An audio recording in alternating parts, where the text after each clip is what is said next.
Welcome, everybody, to the Get Bit Podcast, the podcast for blurs, for nerds. If you have a fandom, you are most certainly welcome here. We are your hosts, Black Spartan, Safari TV, Short Guy Joe, fellas. It's a little different. As you can see, guys, and you can look at your smart watches, things of that nature. It is a Saturday night. Usually do Friday nights, but hey, life happens. So we are coming on a special Saturday night edition of this show. So fellas, how's the weekend been so far for you guys? It's great, unless you are a Nickelodeon child actor or your name is SplatCon. Surviving SplatCon. Dang. I feel bad. Some of them were books. The last thing some of them did before this was Urban NerdCon, and it's just... It adds one after another. And some of them are saying never again, and I'm just like, I wish I could change your mind, but I get it. But I understand. I mean, it's and for all those that don't know, SplatCon was supposed to be happening this weekend. However, as invited guests and vendors were heading to the location, it was put out on social media that SplatCon was canceled. Financial backers, whatever excuse they were giving. However, this does feel like a scam. Now, we're not saying it's not a scam. We're not actually sure of the actual logistics or the behind the scenes stuff.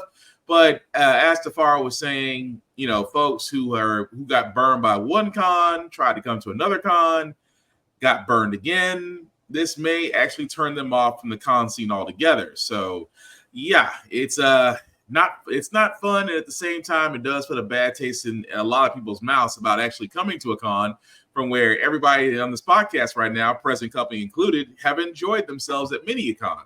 But I expect surviving SplatCon is going to be trending somewhere along the lines, because there's apparently more to the story than that. But Joe, what about you? How's your weekend? I can top it. I can say I'm about as good as the Hasbro Power Ranger auctioning, which is trending. Yeah, that's still good. Dude, what is happening with so for all those of our nostalgia creators just got shafted this week. So Joe, for all those that don't know, what's going on with that?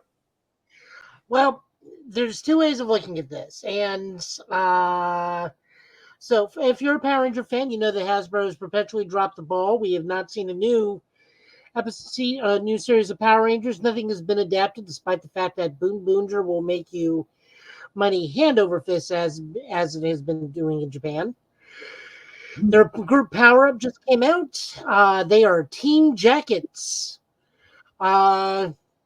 It's all the racing motif, but we got live action. We got actors back from previous Sentai series come back. Mm-hmm. But what's going on with Hasbro? They are selling the entire caboodle on auction over at an auction house.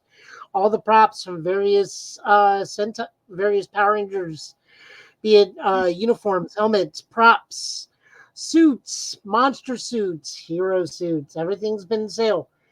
Now, the one thing I will give them on this is it is very, very hard to store these things, because materialistically, they do degrade without proper maintenance. It also costs a tremendous amount of money to store this level of archive, and they do not have that kind of space. So I do understand why they are doing it. How they are doing it is another thing, because some of this stuff should be presented to either the stunt actors or the actors that portrayed the Rangers themselves. Hunter Deno is Dino, who played Cosmic Fury Red, is actually having to be in an auction war over her own uniform, which is currently going for $6,250 at the moment. One would think that you could just, like you said, you think that first dibs should go to the actors and the stuntmen. I agree with that. However, I did always want a Lost Galaxy sword, though. It's on there, I believe, but other Rangers are just flat out saying, it's like, man, I should have just stole my costume like Jason David Frank and some of these other guys. Everything is telling me that if I get casted in anything hero-wise, just pull a Ryan Reynolds and just leave. Pretty much. What are they going to do, stop you? Well, I mean, if you don't have top billing, they may stop you. But if you have top billing, no, you got carte blanche. Man, maybe so. Well, both guys, thank you for that. But yeah, as you can see, guys, we do kind of have a lot. As Lady Mandalore, hey, lady, hey, Kira. Also check her out, Roomful of Birds, tomorrow, as her and Reverend Navy will be going over the latest crop of comics. But before we do get to New York Comic Con, which is currently happening right now, we do have some trailers and news from there. But before we get to that, we do have to cover a few things that are going to be quick bits. The first one being Nintendo. In the case of Nintendo and its cease and desist trap card, the group called Analog. Which is I fucking knew it. Yep. I'm just saying it hasn't happened yet. I double checked before. Okay, I was gonna say, did they get a hit? Because I'm like, it's a matter of time. Not yet. I double checked. So the group here called Analog is basically coming out with an N64 that can play. I'm sorry, it comes out with a console. Now it's not called Nintendo. It's not called N64. Although it is an N64 clone console. The difference is this will be able to play N64 games and 4K ability via HDMI. Again, they have fixed what was considered at the time a very messed up emulator for Nintendo 64. Now, keep in mind, Nintendo is pretty good about, well, being a dick. That being said, whenever it comes to ROMs, emulators, things of that nature, they immediately send out cease and desist. Analog has yet to receive it. Please take this with a grain of salt before you look at this and go, I may want to pre-order this. Nintendo, sometime between now and since when pre-orders begin, 2 days from now, may turn around, go the lawyer route, and put a cease and desist on this. But that being said, if we look past the cease and desist, fellas, do we want something? Because again, Nintendo has came out with a smaller NES, a smaller Super Nintendo Entertainment System. Do we really want an upgraded, ergo mini or small N64 system now? I mean, mine has its issues, so if they can make something that will just take the old games and actually run it upscale, kind of how people mod Dreamcast, I'll take it. Probably not at the price they're asking, because that's a lot. But for this, it's not a bad idea. It's just no one's been legally able to do it yet. Right. Joe? Kind of way in my head's like, outside of GoldenEye, Blast Corps, and Mischief Makers, I really don't see the reason for getting this, because we already have a N64 emulator on the Switch, I believe. Don't we have one? Isn't that part of this normally? Yeah, there it is. You got to subscribe to the Nintendo Plus plan for that. They're right. Same thing PlayStation's doing. You get better free games if you pay more money. Second you stop paying, though, you lose access. So if I pay $50 annually, I get Nintendo 64 games. Yes, you get access to the channel. Yeah, I would rather go the cheaper routes. Now, I will say this. It is a good idea because, yes, retro games being updated, because let's be honest, anything past the modern composite RGB cables are not going to make it to your everyday next gen LED TVs now. So of course HDMI ports are always wanted, and basically up conversions are not always clean. I guess that's the best way I can say that. But at the same time, if Analog does get away with this, this would be the first time in the Nintendo company's history they let anything slide. Now, again, I just reiterate, please take this with a grain of salt. Please take this with caution. This, if you did want to buy this, it's $249.99 before taxes. So, but again, pre-orders start on October 21st. Nintendo, between here and now, may want to turn around and say, no, we don't want this out there. So again, guys, to me, I think it's great, but at the same time, please take this with a grain of salt before you decide to purchase this and get mad that you may have lost your money. Just saying. Also, another thing I did want to talk about before we get to the Xbox preview event that happened this last week. Another game that should have gotten DLCs. Marvel Spider-Man 2, which if you haven't played it, I highly recommend it. It's a great story. I think I think all of us here between Tafari, Joe, and myself will sit there and say it's a great story. You should play it. The original Marvel Spider-Man got 3 DLCs. This one, unfortunately, according to Insomniac, who is the creator behind the game, has sat there and said, quote unquote, we have no additional story content planned, as the announcement of the new PC port for Marvel Spider-Man 2, for those of the great PC master race, you'll get to play this. But the fact that there's no DLC for now. Fellas, do we feel like this? I mean, they said no DLC for now. So are we feeling like this is we shouldn't panic, or we should just go ahead and wrap this up? Pretty much, Kira. I have no idea. Like at this point, because I got the other one way later. I don't know how fast the DLC dropped for that, but we're a year out, and we literally have got nothing else except, what was it? The costumes they dropped for like a fundraiser charity. That's about it. We have like 9 additional costumes. Right. And then the 2 ones that they actually make you pay for a good cause are like the ugliest looking ones, unfortunately. Right. But it's like you kind of have a window right there.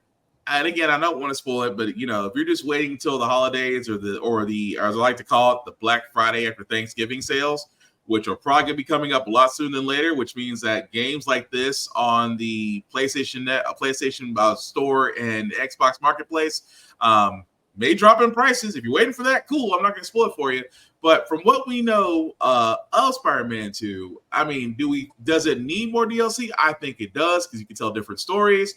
But Insomniac just not saying not right now just feels like we're waiting to see if we're getting the green light. So I feel like there is more they can talk. There is more story they can put out there for Spider-Man 2. I just think that they're waiting because right now they want to get the other side of the gaming industry involved. But the fact that they're saying we have no content planned, that seems like it's fumbling the ball to me. It really does.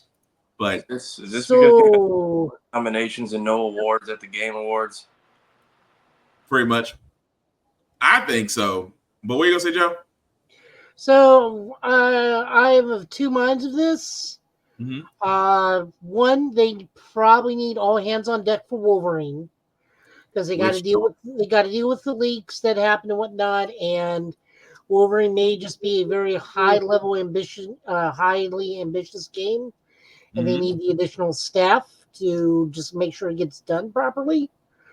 I can also see them extending this into a full expansion of Miles Morales 2 and let Miles handle some of this stuff in his own sequel game, because like handling what was some of the leaks, I could see that being purely Miles and extending his story with Cindy, if Cindy actually does, setting up Cindy getting powers some way, shape, or form. I don't know how they're doing that one in this game's universe. Then moving over to Spider-Man 3, or moving over into Venom 1. We don't know how that's... Supposedly that's supposed to be a thing, so I think the Venom's tongue is still supposedly in Times Square, based off the thing. So, like I said, this game may not get DLC, but I see an opening to make an additional Miles sequel that will then bridge into Spider-Man 3. Yeah, I mean, that's also possible too. It's just, them not actually having a backup plan, but I guess if you're saving it for another game because Miles basically does take over at this point, I mean, it's possible too. But we will definitely... This has more to do with Carnage than Peter does anyways. True.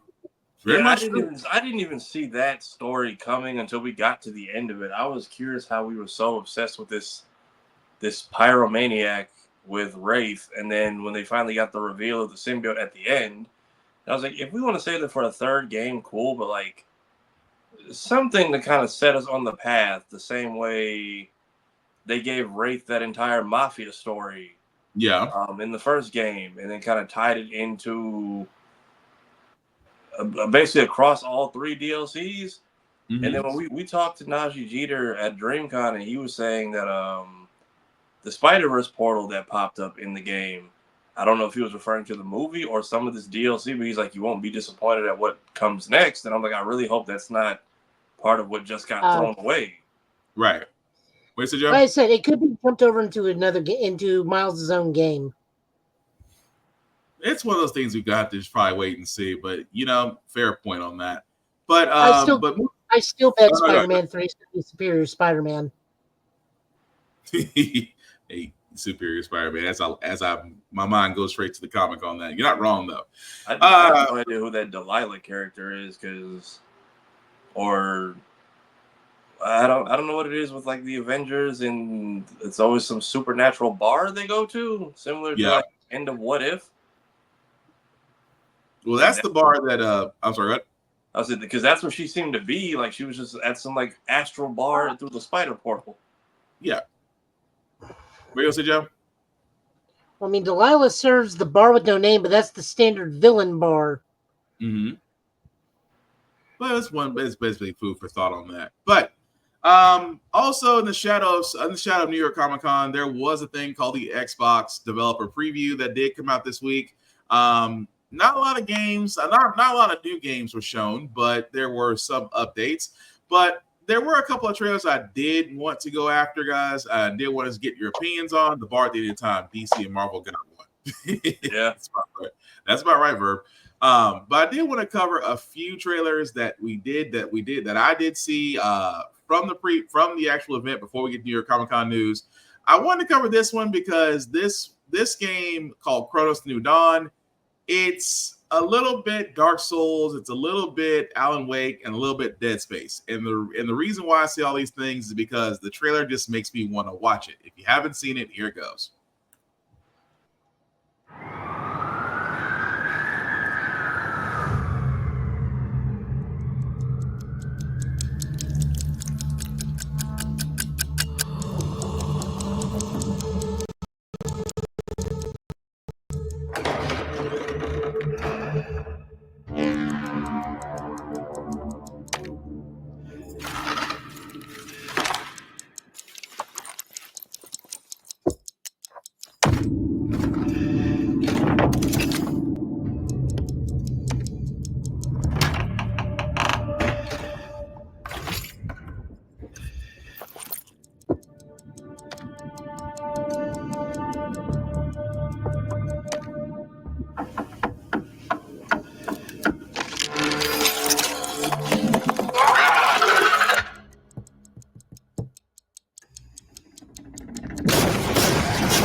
All right, so that was Chronos: The New Dawn, as you can see, coming out in 2025 on all platforms. again, guys, as I'm going to see everybody's comments, because I think Verb said, what did Verb say? As a chess player, I'm triggered. Kira, nope, and hell, nope, and hell, nope. Okay, and Verb is still in shock. So, this is why I said to me, I'm a big fan of survival horror games. So, if that's probably the reason why I don't sleep at night most of the time. But again, this is it's an Alan Wake, it's a Dead Space. I'm digging it. But what did you guys think? It's Death Stranding meets Yes, Dead Space in the disintegrating Doctor Strange world. pretty much. Joe? It's Returnal and Doom.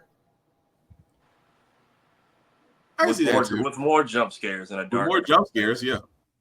But I like that too. I can't wait to actually see more from it. But also another game that was actually shown there as well. I wanted to bring up. I think is gonna be good too. It's basically called Wu Chang Fallen Feathers. I apologize if I mispronounced that, but I love this one as well. And again, guys, just want your opinions on it.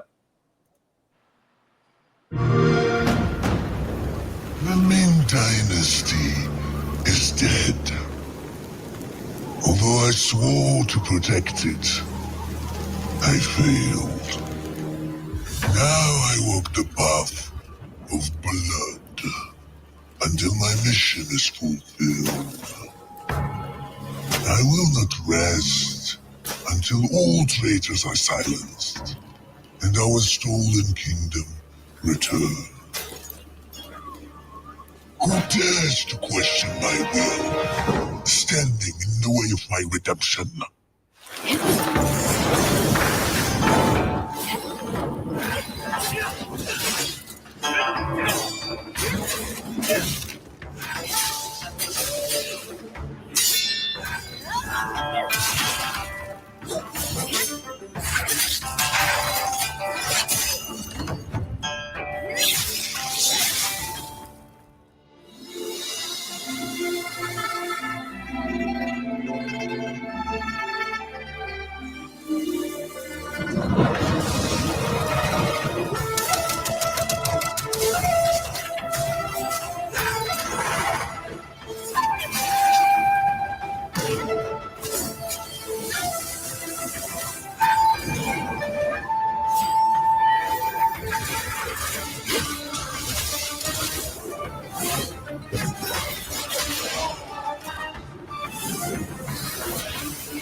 My Emperor will not fall in vain. You are just another lost soul, trying to oppose fate.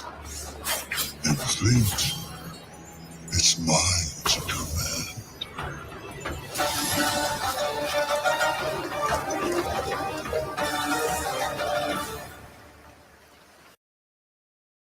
All right, guys, and that was the trailer for Wu Chang Fallen Feathers. As you can see, coming out next year to Xbox, PC, and if you have Game Pass, I assume it will be available on day one. At first, I thought this was going to be the sequel to Sekiro Shadows Die Twice, but I am digging it. But what do you guys think?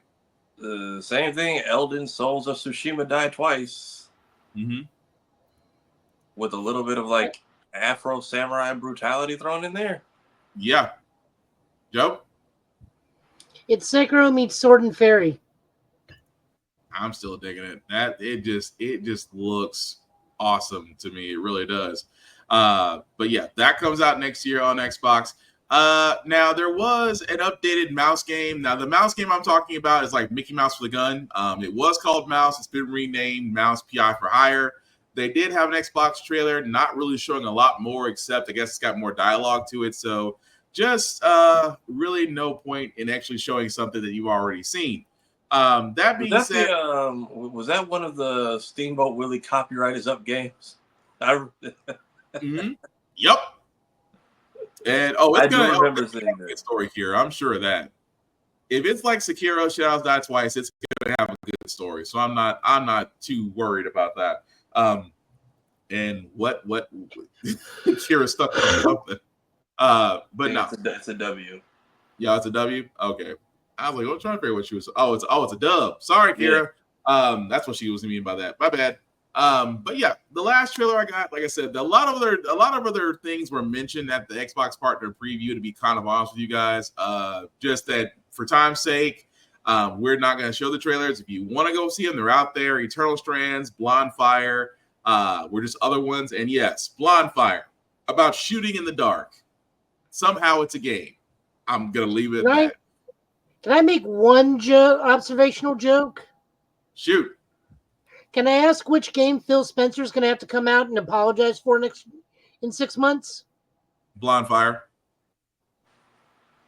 Blonde Fire, absolutely. Isn't Blind Fire the Daredevil game where you got to make noise to do the sonar and then shoot the enemies? No, that was some other weird. That's a different game. I'm thinking though, but I'm not making that up.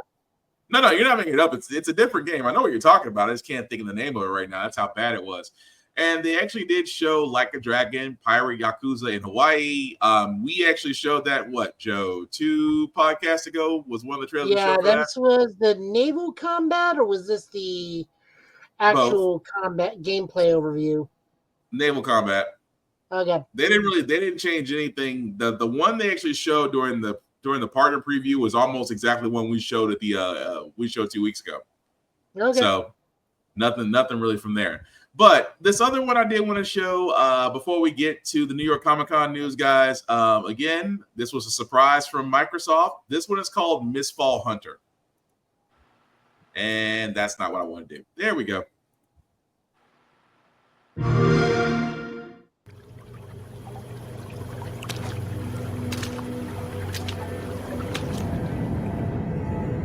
I have seen the end of the world. As the gods shattered, gilded mist born of their flesh fell upon the mortals.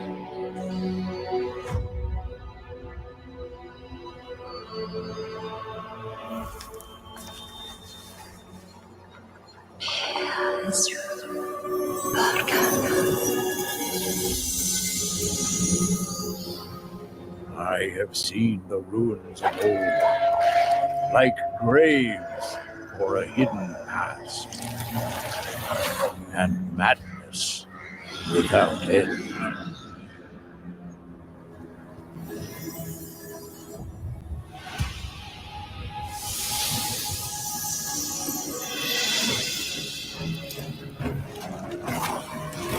I have seen the hunters awaken, steadfast heroes among them, and treacherous villains as well.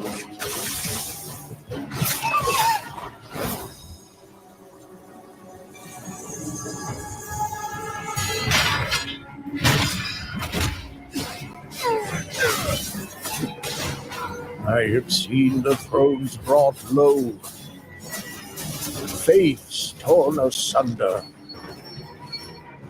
and all that still lives before the end.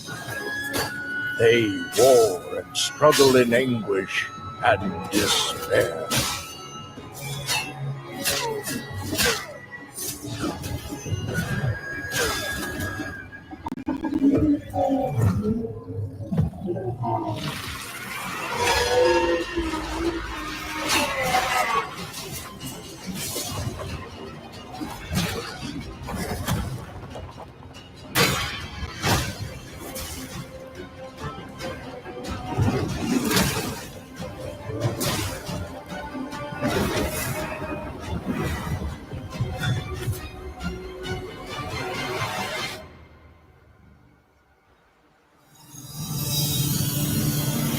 But I have yet to see the ember that can rise against the dark.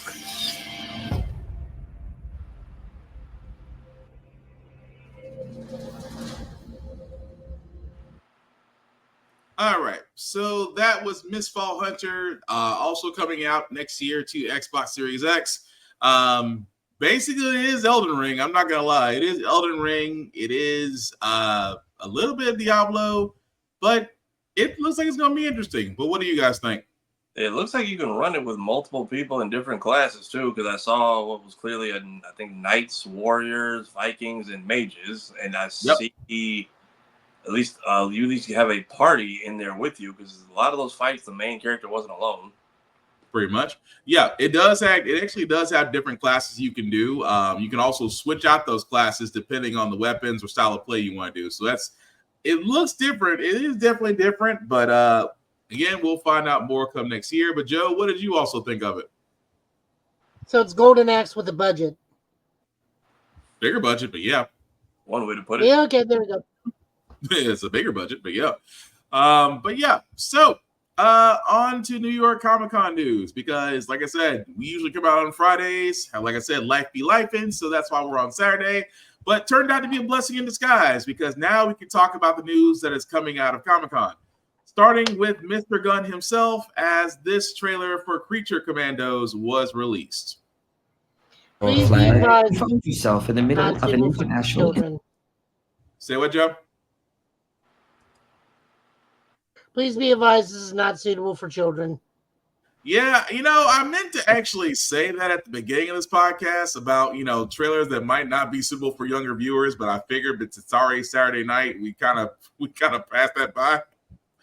But yes, as Joe said, You don't know what kids are playing Roblox and watching this. Yeah, that is true. But again, the trailers that we've shown so far, not meant for younger viewers. So we got that part out of the way. Incidental. Oh, princess.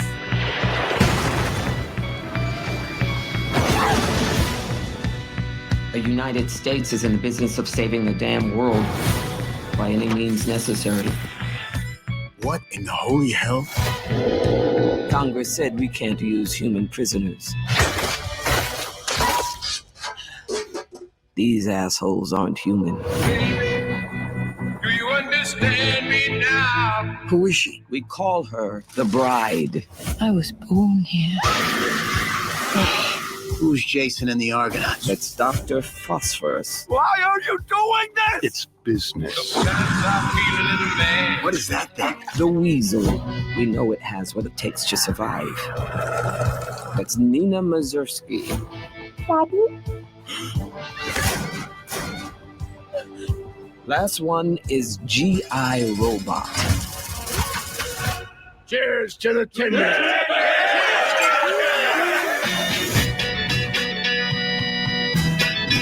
I know you all aren't exactly enthusiastic about this mission.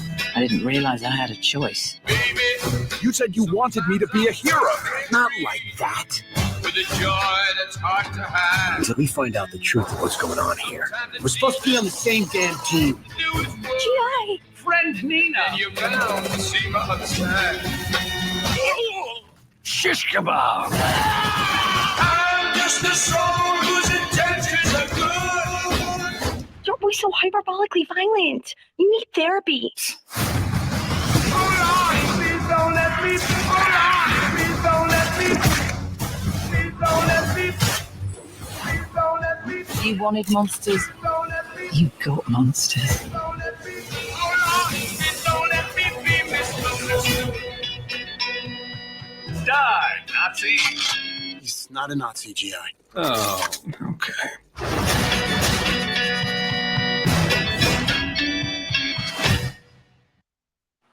And that, guys, was the trailer they showed at New York Comic-Con for DC Studios' Creature Commandos. As you can see, it will be on Max December 5th. I can't freaking wait. I cannot wait to watch it. But what do we think? All their backstories all are just, the trailer cuts it off before they all just crashed out and went crazy. Yes, and I love it. I have nothing else I can say, but I freaking love it. Dr. Phosphorus is the one who killed Terry's parents in Beyond, is it? Mm-hmm. No, Okay. that's Blight. Different character. Oh no, right. Sorry. Was it the That's same power set though? The green flame guy? Same power set. I mean, Sick. there's 3 of them. There's Blight, Atomic Skull, and Dr. Phosphorus. It's Thank you. like character, like it's like certain characters with lightning. We'll go with that. Okay, because I'm like, I know I've seen this skill before. I wasn't sure. This is Flag's dad. Yeah. It is Flag's dad. I didn't think about it. Yeah, it is Flag's dad. So is he still dead? Or are we? No. As far as Creep Commandos, that Flag is the grandfather, right? It might be the grandfather, but it's not Rick Flag Senior. Right. It's the grandfather. So this is a this continuity, maybe a different character completely, because this one was like dealing with mob ties. Yeah, so I think that may be, if they stick to it, it's the grandfather. But what are you gonna say? I know it's a Flag, so this is a past tense show, then, right? Yeah. All right. So my hopes for well, actually, time out. Sorry. Let me rephrase that. They're sort of immortal, but it's still doing with the modern time. So I think it's gonna be like a separate. It's gonna have its own universe outside of what the current continuity is right now. I thought they said the show takes place in like the 80s or 90s. Like it's in James Gunn's world, but it predates Blue Beetle and everything. At first, they were going with that. I'm not sure if that's still the same thing. This takes place after the Suicide Squad. Yeah. And after Peacemaker, but before Peacemaker 2. So it's weird. I mean, it's still going to make it work. I mean, it's James Gunn. I can live with the fact that he's going to try to make it work. But if we try to, do that, we're going to wind up being in Saw territory. I was hoping to see a young Nana from Blue Beetle in her revolutionary days. We all want to see what Nana was doing, because she I very much wanted to see red bandana Rambo Nana. That'll be interesting. No, Dr. Phosphorus has nothing to do with the Flag family. Okay. So, but again, it's crazy that, I give it to Gunn. I'm still got faith in him about DC Studios. I still have faith in him about Gods and Monsters, the first arc of what he wants to tell. I'm sold. Is there anything else y'all guys want to add to this? Because outside of waiting another couple of months, I got nothing more for this except I want to watch it. So was that Clayface I saw at one point in there? Yes. Okay. Answer that question. Because I was like, I was on the fence if that was Clayface or not. Which one I don't know, but it is a Clayface. There are 3 of them. Right. And I'm curious if. So this is before or after the Suicide Squad? You said after. Because remember, she says in the opening thing they can't use humans anymore for Task Force X, so they got to use monsters. Okay. So I'm curious to see how Weasel got caught again. And he never died in the first one. He didn't. He got away. That's why I'm just like, I'm curious how he got caught again. Oh, how you got captured? Remember, they thought he came back home. Maybe, because remember he drowned and then he wakes up at the end of the movie and just wanders off. That is true. So I mean, there always is that chance that he actually may have just came back out of Stockholm syndrome, possibly, maybe. Or the chip in his head called. I don't know. I'm also curious to see how they address bringing another Flag into this after killing a descendant, because that was the one thing I didn't like about the movie. I feel like Rick Flag did not need to die. Unless it could be a clone. He could be a clone. They could be in cahoots with Cadmus. If we clone Flag or Lazarus Pit, I'm okay with either one, because even with Young Justice, they at least let them fit into the continuity with cloning and Cadmus, because when they cloned Speedy, and then we found out the clone is actually the one we've gotten attached to, and the original was a stranger to us. Yeah. And then he became Arsenal, and we just accepted all 4 of them. Pretty much, we really did. They got together and made a security company. Basically. But no, either way, December 5th, it's going to be a lot of fun. Before we get to Wolfman, because I was curious about that trailer, we do got to talk about this, because Marvel, you you might have fumbled this, and I'm trying to wrap my head around this. What we're talking about, guys, is that if you haven't seen or heard, Moon Girl and Devil Dinosaur, as of now, will not be getting a third season. The second season for Moon Girl and Devil Dinosaur at this time may be the final one. Now, if you haven't seen Moon Girl and Devil Dinosaur on Disney Plus, you're missing out. Me and Joe covered it when it first came out. We both thought it was really, really great. Tafara, have you had a chance to watch any episodes of Moon Girl and Devil Dinosaur? I've caught it on TV a few times, like during travels. I've never sat and binge, but I've never been disappointed. And this is a 15-minute or a 30-minute show? 30. Okay. What was the Disney curse again? You get what, 40, 60 episodes for a cartoon, and then you're out of here? Sometimes 90 episodes. Yeah. It depends on what your content involves, because Amphibia and Owl House and whatchamacallit, Gravity Falls got 2 seasons. Another one. Gravity Falls got 2 seasons. Owl House got 2.5. And Amphibia got 3 seasons. That's what it was. 65. It was a 65 episode curse, and I think the first, and I think one of the only shows for a while to outdo it was DuckTales. Yep. And Kira, you're right. DuckTales fail. And Kira, you're right. Disney did not do anything to help promote the show. That's the crazy part. Considering the fact of all the star power and casting that was done with this show, and Disney did next to nothing in promoting it. But, you know. I don't really believe that, because that was on the book for, that was the back cover for all comic books for about a good 3 months. Well, when both seasons came out. Well, let me rephrase it this way: not comic book advertisement, but the same way Disney would advertise any of its other shows via. I'll give you. Yeah, I'll give comic books. These shows get a lot of promo for the trailer drop, but then the weekly episode by episode thing is just it's not. And then Disney, I've noticed lately with some of the shows, has been trying to do the Steven Universe route, and it just doesn't work.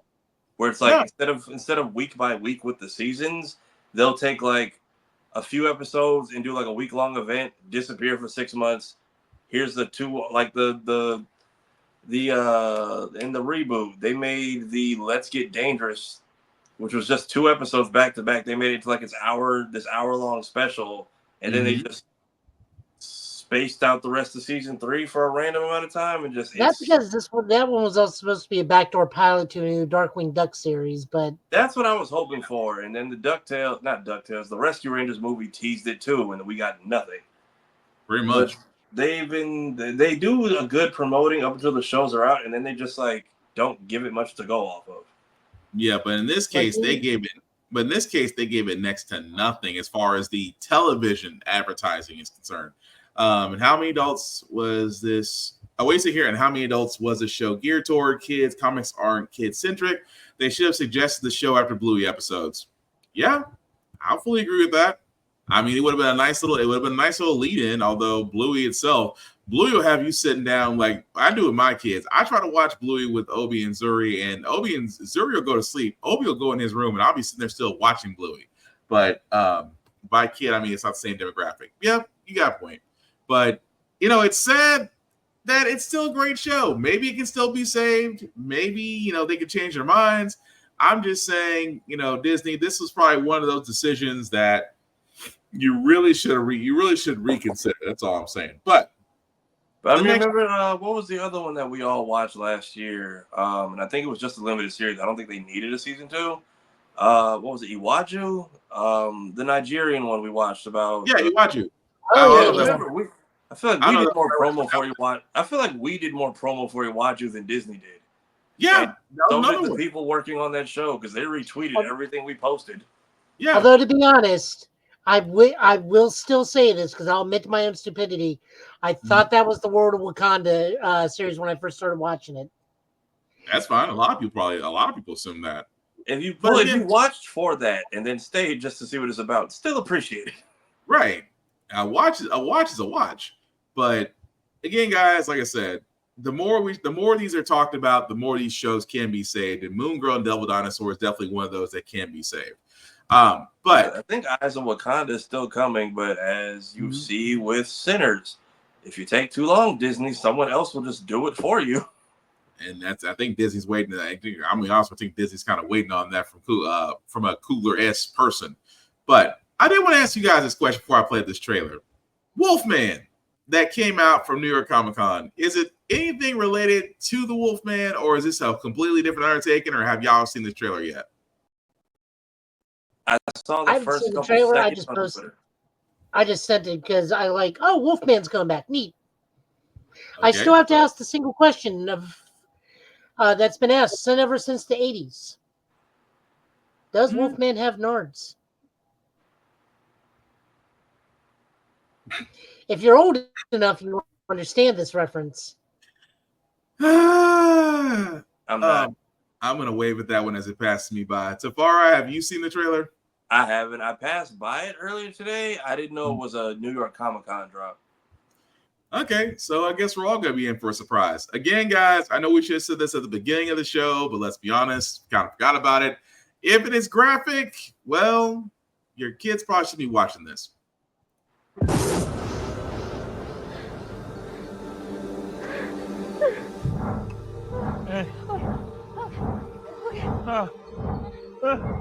Ginger? Ginger, are you okay? Look at me. Look at me. Down. So, are you hurt? Are you hurt? Are you okay? Sideways? We gotta get out of this thing. Hey, no. Don't move. Climb up through the window right there. You can do it. You'll be okay. You okay?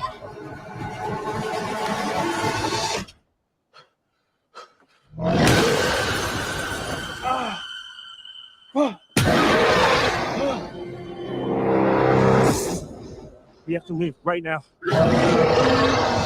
Run.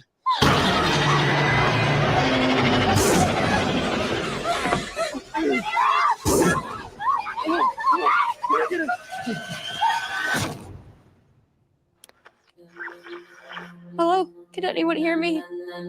Hello? We were in an accident. Daddy, are we gonna die? No, it's my job to protect you. And we were attacked. I think my husband was infected. Mike.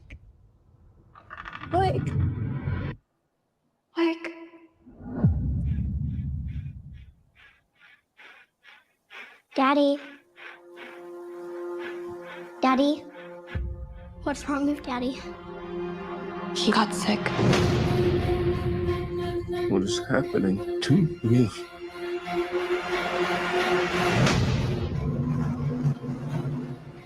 Can you understand me? Yeah. You're scaring me.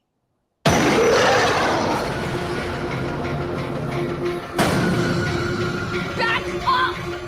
Please, Daddy, it's me. Hurry, Mommy, he's coming.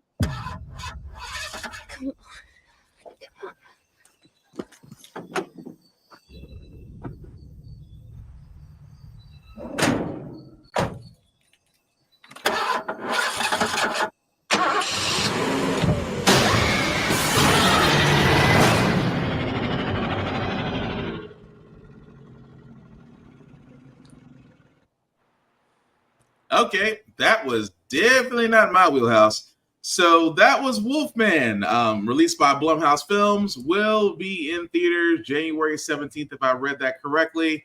You know what? This is the times I wish Geek by Heart was on here with us, because this is right up her alley. But it's interesting. I'll give it that. What are we thinking, guys? Blumhouse has, I don't know, the movies they do where it's always a very limited cast for 2 hours. So what I hope we don't do is spend 2 hours of this man running or chasing his own family around this house and just ignore the fact that something else is out there that bit him. Mm-hmm. what was it? I didn't see Imaginary, but I know like Truth or Dare, Five Nights at Freddy's. Some of these movies where it's like they bottle it so you only see a certain amount of people for a limited amount of time. Mm-hmm. Hit or miss for me. I don't know. It's one of those things where I'm like, I mean, don't get me wrong, I love some horror movies. This one is gonna be a little bit more of a, it's like if A Quiet House had a werewolf kind of feel to it, but I would give it a shot. Now, again, those, like I said, Lady, if you're watching this, I know you're probably still streaming on your Geek by Heart website. I'm sorry, not website. If you're streaming your Geek by Heart YouTube page, because right now she's still playing Hogwarts Legacy, I think. But if you're watching this, I still want to know your opinion on this. But Joe, what do you think? I mean, this is made by the Invisible Man director, so this has some credibility, and I do want to see Blumhouse try and take a non-pun intended stab at some of the old school Universal monsters with their take on it. Do I think that it'll work as a jump scare movie? She doesn't. I mean, I would like to see the Wolfman take on another wolf being, like what Tafari said, for a battle of dominance and territory. Yeah. Rather than just hunting his family most of the time. But, it's Blumhouse, so that means this is going to be like almost no budget and still make a decent amount of money back. We're not talking too big budget with that horrible Power Rangers movie. It's going to have some budget, but not like a big budget. Not like a Tubi budget. Not like a. I'm sorry, I'll leave that alone because there was actually a Power Ranger movie budget. Yeah, I know. I was let me leave that alone. I do not want to summon that thing to existence. But yeah, that seems to be interesting. Also, what also came out of Comic-Con as well is some things from Star Trek. We'll start with this one just because it's Strange New Worlds for season 3. I am still catching up on Strange New Worlds. If you're a Star Trek fan, Strange New Worlds will not disappoint you. But here's a clip from season 3, upcoming season 3.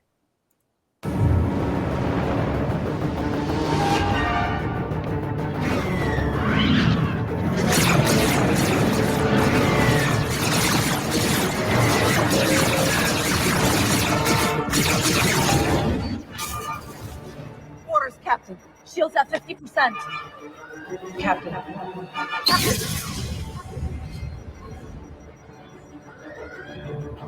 Orders, Captain.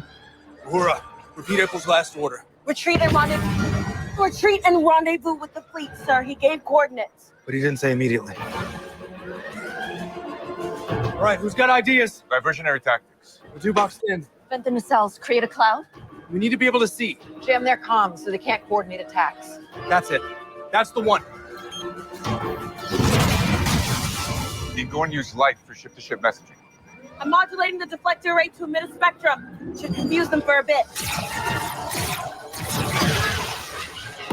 All right, now how do we beam our people back to Enterprise? Scans indicate the Gorn ships are transport resistant. Even if we get past the shields, we need authorization codes. No time to hack codes. Retreat and rescue.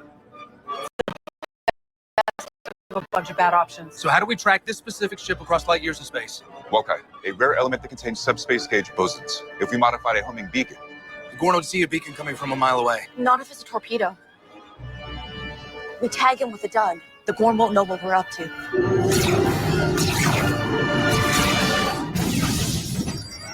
Shields at 30%. For this to succeed, we still need to penetrate the Gorn's defensive systems. We've been hitting them with everything we've got. It doesn't do much. Energy shields work on harmonics. If we find the right frequency, we can ram the ship. Indeed. When our shields make contact with theirs, they will create a destructive interference pattern and momentarily interrupt both frequencies. With our shields down, we'd be sitting ducks. We'd only have one shot. That's all we need. Mitchell, bring us around, head-to-head with the destroyer. Time to play a game of chicken.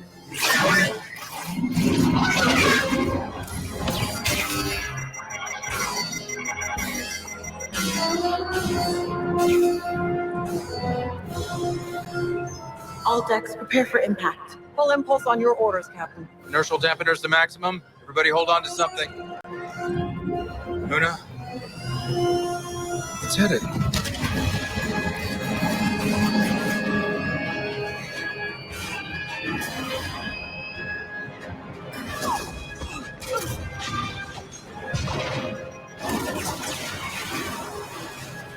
Fire torpedoes.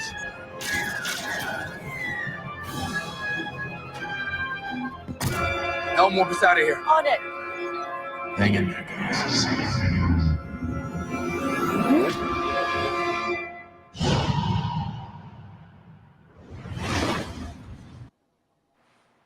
Okay, I really, really got to catch up on season 2.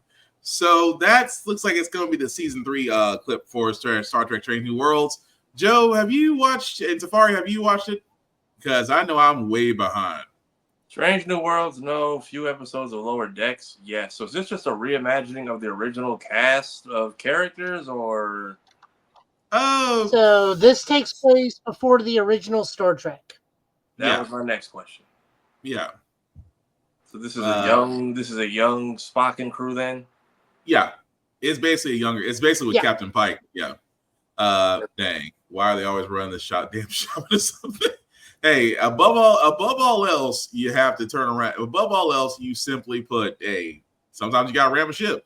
Obi and Zuri. Yeah, both of them are hopefully, well, one's asleep. I'm kind of curious about the other one right now. But speaking of Lower Decks, though, we do actually have a clip for Lower Decks season 5. Albeit this is the final season for Lower Decks, so the fact that they made the season 5 is a well, it's syndication area, but still, if you haven't seen Lower Decks, Joe put me onto this because at first I was like, I don't know if I want to watch it, and then 2 episodes in, I'm hooked. So if you have not seen Lower Decks, guys, I highly recommend that you do. But here's a clip from the final season, which is season 5. All right, party people, what's the mish? Oh man, another quantum fissure? This is like the 3rd one this month. Boo, interdimensional portal. They have been appearing with statistically abnormal regularity. Someone has to close the space-time potholes, or who knows what kind of parallel universe stuff could drift into our dimension. How are the tachyon levels? Below the reaction threshold, warp core will be fine. Wow, alternate dimensions. Imagine meeting like a bunch of weirdos with like feet for hands or feet for eyes or, something more creative than that. Captain, the fissure's losing integrity. Red alert! Get us out of here! We're turning the gravitation away! All crew, brace for impact! We're dunking into the rift like a big old cookie! Damage report? All clear, Captain. Looks like that was more of a light show than anything else. We were lucky, but let's not push it. Set a return course through the... Captain, we're being hailed. Hailed? By who? It's the Cerritos.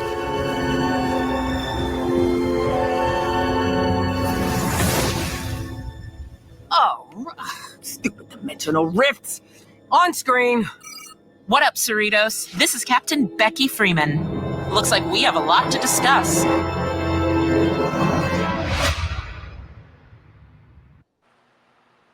I know that episode from The Next Generation, and the doggone name escapes me right now. But that Star Trek Lower Decks, the final season streaming October 24th. Now I'm going to have to go back to watch The Next Generation because I know exactly the episode that they're actually using. But dang. But yeah, like I said before, if you haven't seen it, you really should give it a shot. Fellas, what are we thinking? So are these usually episode by episode, or is it like season-long plots they do for the show? There's like a light overarching plot, but it's mostly episode by episode. But they have something usually going on big in the background. Okay. Yep. But yeah, it's like I said before, I didn't watch it first until I actually gave it a shot, and it is really funny. And as Kira says, Lower Decks is damn good. It really is good. But yeah, but before we to promote everybody and then make a new show called Middle Decks. That'll be interesting to see what they do with that. But also say, oh right, Dragon Ball. So Tafari, you did point this out about Dragon Ball because again, they did have a trailer for it. It's pretty much the same stuff you've already seen, but it's the DLC stuff that you actually did want to point out, though, right? Yeah. So basically, if you play Xenoverse, if you play Sparking, or Kakarot, basically everybody's getting some version of a Dragon Ball Diamond DLC. Fighters, Breakers, I don't know why they forgot about y'all. Sorry, maybe next time. No, they gave up on fighters. But They go ahead. remembered even Dokkan and Legends. Yeah, they Right. gave up. Well, because they're trying to do. Well, because Dokkan right now, what they're trying to do is sync it up with the Japanese schedule. So they've thrown like 8 different events and world tournaments at us in the span of a few months, where it used to be a few times a year. But as far as this, weirdly sparking, there's a season pass coming. So we have Glorio, who we just met in the 2nd episode, and Kid Vegeta. And then we're getting, I think, Daima Goku for Xenoverse. And Kakarot, I think, is actually getting an entire, Explore the Demon Realm, like, DLC. So I think they're getting somewhat an adaptation of the show. Yeah. Which is weird because and you are getting mini Goku in Dragon Ball Xenoverse 2. So you are definitely getting a lot. Now, which kind of leads us into Dragon Ball Daima, which again on Crunchyroll there are 2 episodes now. Fellas, what do we think? Because full spoilers at this point. I'm not holding anything back. If you haven't seen it at this point, I don't know what to tell you. But Joe, Tafari, for episodes 1 and 2, what do we think? Not get scared. No, I mean, I don't mind it because at least I like that they didn't do the traditional thing of, hey, here's the new game and we're just gonna throw everything else in the trash. Because there are people who are like, hey, how is Xenoverse 2 still alive? I'm like, they still have a very active fan base, so you can't even like the amount of servers that were overloaded when Toriyama passed, and there were people that were already in there playing. Yeah. So whether you like more story and adventure, which you get with Kakarot, more team mob boss base, which you get with Xenoverse, or more so arena fighters, which is what Xenoverse is doing, not Sparking. Yeah. You kind of get all 3, and which, regardless of which one, it's really no game left behind outside the other 2. Although Breakers has gotten a lot of stuff in the last couple years. Apparently, that's got its own fan base I don't know about, but people are buying the DLCs. As far as Daima, I saw they had a panel at New York Comic Con, so welcome back, Steph. I know they're doing a theater event next month for the English dub, so if you want to go catch the first 3 episodes, you can in November. Yeah. I'm very curious to see what we learn about the Demon Realm, because I can't tell what's getting retconned or what's just like, well, this is a, I can't tell what's getting retconned and what's just like, this is the thing. Deal with it. Because, like, why is Kibito purple now? Yeah. And Mr. Popo apparently was never human the whole time, so there was no reason for y'all to make him blue when he went to Toon's Eye, whatever the WB's anime block was. And had horns.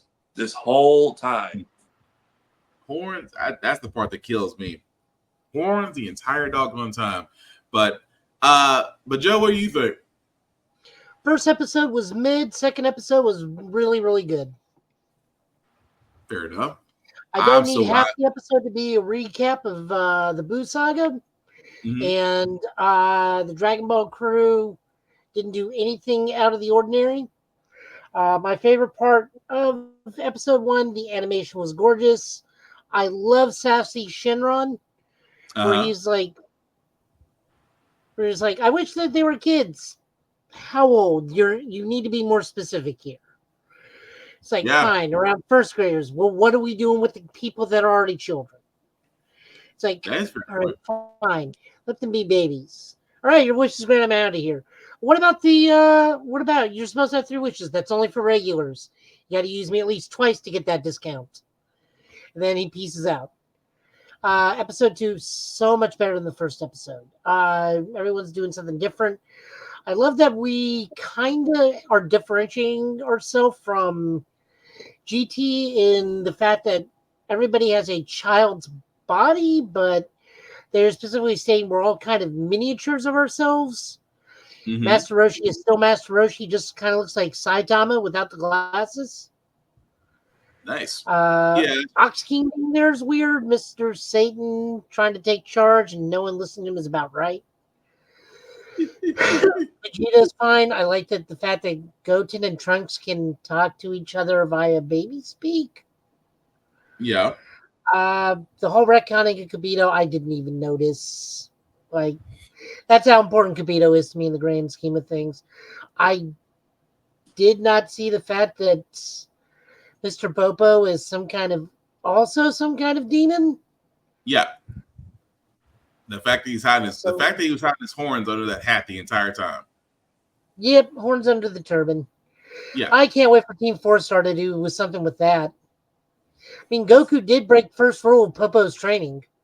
Yeah. Exactly. That's what I was kind of laughing at, because I'm just like, there's so many bits they could do with this, and then one of the bits they have going is the Dragon Balls or Shenron's sick of having to grant wishes for the same people. Right. Can't anyone else ever find these things? He doesn't mind. He gives him a discount. Right, but in this show, he gives them a discount. But in Team 4-Star, he's like, can't anyone else find these things? At the same time. I mean, I do like that we address that they're just chibi forms, because I'm like, I was curious what we're doing, because we did have young outfit versions for each character, and I was kind of hoping to see those come back, like young Piccolo when he first hatched. Versus when he has like the little demon, little tiny demon outfit. Yeah, his demon outfit, Vegeta's young Saiyan Prince armor, Goku's gi, although he's kind of refitted with the power pole. I'm surprised he didn't go back for the Nimbus. I was wondering, because they even make that statement, it's like, you're not used to your body. It's like, great, you can call Flying Nimbus, and we get that call back. Yeah. Then he just calls Piccolo on his BS. Like, well, were you any better at this? Piccolo giving himself a nosebleed was hilarious. So I'm kind of wondering, and think we have yet to see Gohan. And the other thing I'm really wondering is, does that mean 17 got left out? Because he was not directly responsible for Boo, so he's technically still an adult. Yeah. I would think that's the logic would dictate that. Logic would think that. Did we see Young 18? Yeah, Young 18 was holding Marin. Yeah. Okay, yeah, that's what that was. I'm still putting names to faces, but I'm curious because 18 was on the lookout with everybody else. Okay, yeah. So I'm curious if they're just mini versions, then yes. If they've been rewound, that's the part I'm curious about, because then does she just become human again? And does anybody get back their tail? Like, I would not be shocked. It would be the most Toriyama-esque thing for like someone to rip their pants 12 episodes in and be like, wow, I forgot this was here. I wouldn't be surprised. No, I think they specifically state that, don't they? It's like our bodies are just small, but we're still us. Yeah. But it would be interesting to see the tails come back, though, because that's a whole different that to be able to access that power again, that's saying something else. But no, you're right. We're probably not going to see tails. We're probably not going to see tails grow back. I would think not, but either way, we want to let us know what you guys think in the comments of what you think of Dragon Ball Daima, as Verve says, not touch that with a 10-foot pole. But let us know what you think of that in the comments outside of Verve missing a body part. Before we get to the final two trailers for New York Comic Con, we do have to say this, because I usually don't go looking for comics, but now I have a reason, and I say don't go looking for comics because I spend way too much money on signed and graded comics, and now I have a new obsession. Thanks to Joe for pointing this out in our group chat. That this was also announced at Comic-Con. At New York Comic-Con. A new Epic Milestone series will launch this fall. The Shadow Cabinet with Static Shock, Icon and Rocket, Bloodseed, Hardware, Anansi, Iron Butterfly. Again, the fact that if you don't know who Milestone is, number one, please, there's a wonderful documentary about Milestone on Max. Please watch it and therefore educate yourself. I cannot stress this enough. Just because the impact that it's definitely had on the comic book culture, I would highly recommend that. And two, artwork already alone. Again, with Milestone. This is basically Shadow Cabinet from issue 1 of 4. So it is going to be a 4-part series. And now I have a reason to not only get one for myself, but to get one graded and hopefully signed. Because again, we keep talking about, and I know this has also been talked about here, it's been talked about on Blurred's Eye View, that we're looking for more stories, and Milestone definitely does have a lot of those stories, and that I've always sat there and said, it just takes someone to push these stories forward to give writers and artists the ability to tell these stories. And I think it's going to be done here because if this is just issue 1, of course, with the artwork right here, all I need at this moment is it signed and graded. But I'm definitely going to pick this up once it comes out November 20th. I think it says, let's see, you can pre-order at your comic shop, depending on where you go to, by October 28th. Issue number 1 will be in stores this November 20th. But guys, what are we thinking about that? I mean, I haven't read any recent comics in a while, but I see people are excited for this. And then Milestone was Miles' original run, not Miles, Static's original run, wasn't it? Yeah. So, yeah, because I remember Phil spoke highly of them before, so. Yep. Oh, not to cut you off, Tafara, but yeah, Verb, there is definitely a Milestone documentary on Max. Again, highly recommended. I'm sorry, Tafara, what were you saying? Nothing. I just said if it's Milestone, and I remember that's where Static originated from, then there's an audience for this, and good for them. Yeah, I really cannot wait to pick up this issue. But Joe, any thoughts on that? We'll be covering it. Definitely, just like we're covering Storm right now, which again is also a great issue. Also a great read if you hadn't already started to enjoy that. Of course, Lady Mandalore, who's currently watching us right now, had her and Reverend Navy definitely had a lot to talk about on her Roomful of Blurs podcast. I believe will be tomorrow at 6:30-ish. Please, Kira, correct me if I'm wrong, but definitely check it out there because they definitely went into depth in that as well. So before we get to the Penguin and Agatha All Along reviews, like I said, we did have one more trailer, but we kind of had some concerns about this. Yeah. Thank you. I'm sorry, Kira. 7 p.m. Eastern. I forgot. You're an hour ahead of me. Thank you, Kira. But we did have some concerns about Invincible Fight Girl just because there have been some similarities out there that just make you just, how can we put this to far eye? Make you wonder? Yep. What I mean by that is let's do this first. So what we're going to do first is if you have not seen the official trailer for Invincible Fight Girl on Adult Swim, let's play that first before we get to the other part. In a world where pro wrestling is everything. Let's wrestle. I want to be just like Andy. You are an accountant. I want to be a wrestler. What do you want?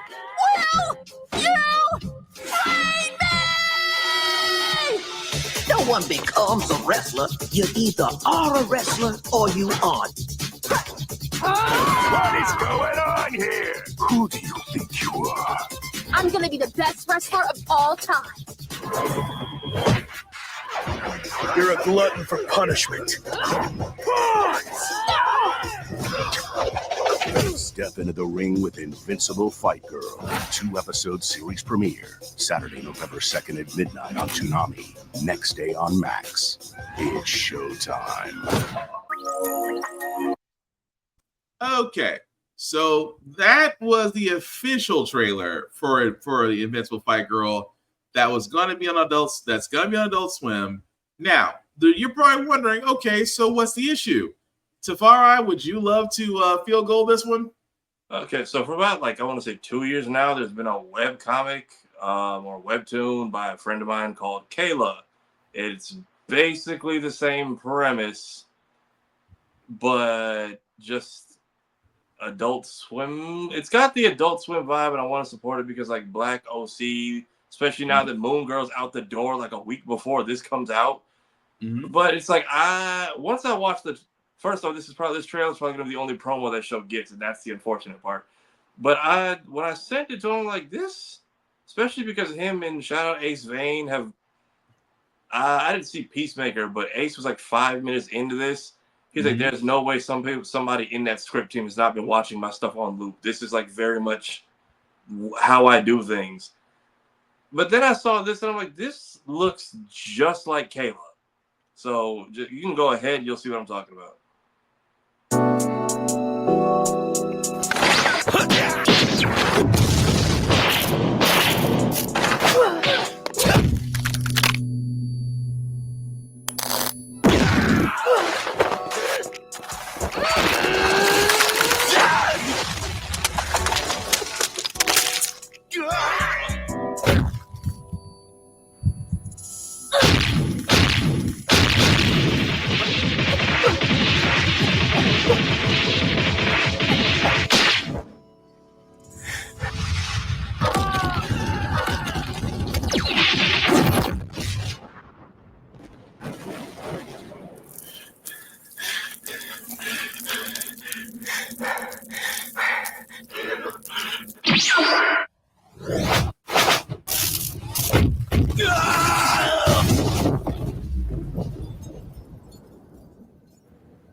So again, you can't help but wonder, and this is after watching this and watching the Incredible Fight Girl promo. There's some similarity. There's some similarities. Kind of. Go ahead, Joe. No, just watching it is like kinda. I mean, they're both young black martial artists. One's a black martial artist. One's a young black accountant wanting to be a wrestler. One's doing more Kaneko Man style wrestling. This one's fighting My Hero and Dragon Ball characters. Mm-hmm. Honestly, Invincible Fight Girl to me has more to do with OKKO than it does this thing. Just out of like, it's two different fighting styles, two different animation styles. Character designs are completely different. We don't even. What is the premise of Kayla outside of she's fighting My Hero and Yamcha? Well, it's just the. I'm sorry. Go ahead, Tafara. Yeah, so it's just a webtoon about a girl who has powers and is usually just getting into scraps of different characters. He'll kind of do like little one-off bits like that, or sometimes it'll just be like skits about her regular life and running into other characters or celebrities. But it's technically a battle series, and it's when he pulled it up side by side, like a lot of the moves, a lot of the facial expressions, a lot of it looked very similar. That's just one of the few bits he has on YouTube versus Instagram, where he has a lot more of it. But it's, especially with how many times they've gotten takedown requests from Warner Brothers over the past over hand-drawn animation, it's like they definitely know who you are. But, man, there goes my entire setup. But, yeah, it's, I don't know. I don't want to knock it, but it's just like, kind of like what I've said about the last My Hero movie. It's not bad, but I've seen this before. And this is the thing I'm getting at, that when I look at those things, it's just like someone seeing, and I try to say this as nicely as humanly possible. It's that I love seeing any and all projects succeed. Will that keep me from watching the Invincible Fight Girl? No. Do I think that the same people that make Invincible Fight Girl may look at what others are doing out there and taking elements from that and adding it to their own? Yes, it is a collective. Do not get me wrong. I don't really consider myself an artist, but at the same time, I get the artist mindset where that if you're drawing from the same vein, you're gonna have different stuff. Now, is it gonna look similar to everybody else? Yes. But let's be honest, there's also that, it will be hard not to sit there and say that some companies out there with their artists and their teams do not take certain liberties from your independent artists because there's not a lot of protection for them. There's that too. So I'm just saying, and like I said before, I'm not saying that it's a complete ripoff, but I can see some elements between the two, is what I'm getting at. But I will say this: if you are going to be an artist out there, the best thing you can do is try to protect your work. What did you say, Kira? I was going to say it's similar to Miss Marvel and the animation style of few animes. Yeah. But what are you going to say, Joe?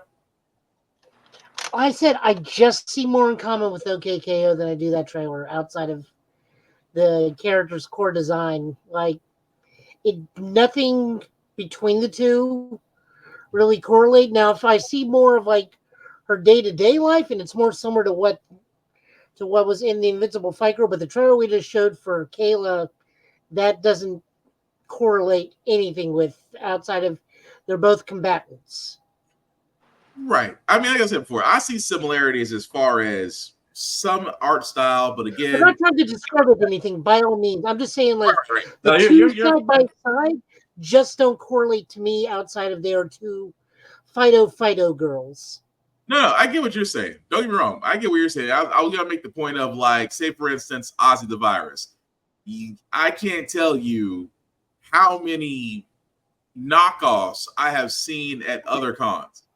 Like, I mean, I sat there and I even actually sent pictures. I'm like, dude, I'm at this con. I'm pretty sure this person right now, this person that's at this vendor booth, isn't one of your authorized folks. And look at what they're trying to do. I mean, don't get me wrong. As an artist, I can understand, since imitations is a serious form of flattery, but if it's messing with your bottom line, it's got to tick you off. And Ozzy's pretty. What are you gonna say, Tamara? That when somebody makes an entire AI chatbot of your entire art style. Also another thing. So I mean, or like I you said, we're just not. flat out put characters from other anime in the series, like that. What was that one last year, a year or two ago, where it was kind of Trigun? I feel like I know what you're talking about, and I'm blanking on the name. They had like the really nice Cadillac car. He had like the gun, couldn't die. Cannon Busters. Where like towards the end they literally had Schwartz Bruder from G Gundam in the anime. Cannon Busters was a few years back, wasn't it? Cannon Busters might not be the right one. Shite. No, it was Cannon Busters. Because Cannon Busters, yeah, he couldn't die. Wasn't Cannon Busters? He couldn't die. He had numbers appear on him. His like robot friend turned into a weapon. They drove a car. They always complained about how bad he smelled, but like towards the end they were fighting like these henchmen, and one of them was literally Schwartz Bruder from G Gundam. That might be Cannon Busters. That might be Cannon Busters. And then I didn't know Cannon Busters had a whole controversy. I guess they were supposed to be crowdfunded, and then they just sold everything to Netflix last minute that people were upset about. Pretty much. That was crowdfunded until they sold out to Netflix, and pretty much deuces. But no, don't get me wrong about that. It's just that the more I think about that, the more I'm just like, as we want more anime, as we want more creators to come forward, there's gonna be some similarities. But like I said, I don't think there's overall piracy. At least, unless you're just trying to be a bug. Clearly homages and nod to, most definitely. And like I said, if you show me other things of Kayla, I'm sure my mind will change, but it was just one of those like side-by-side things for me. That's all.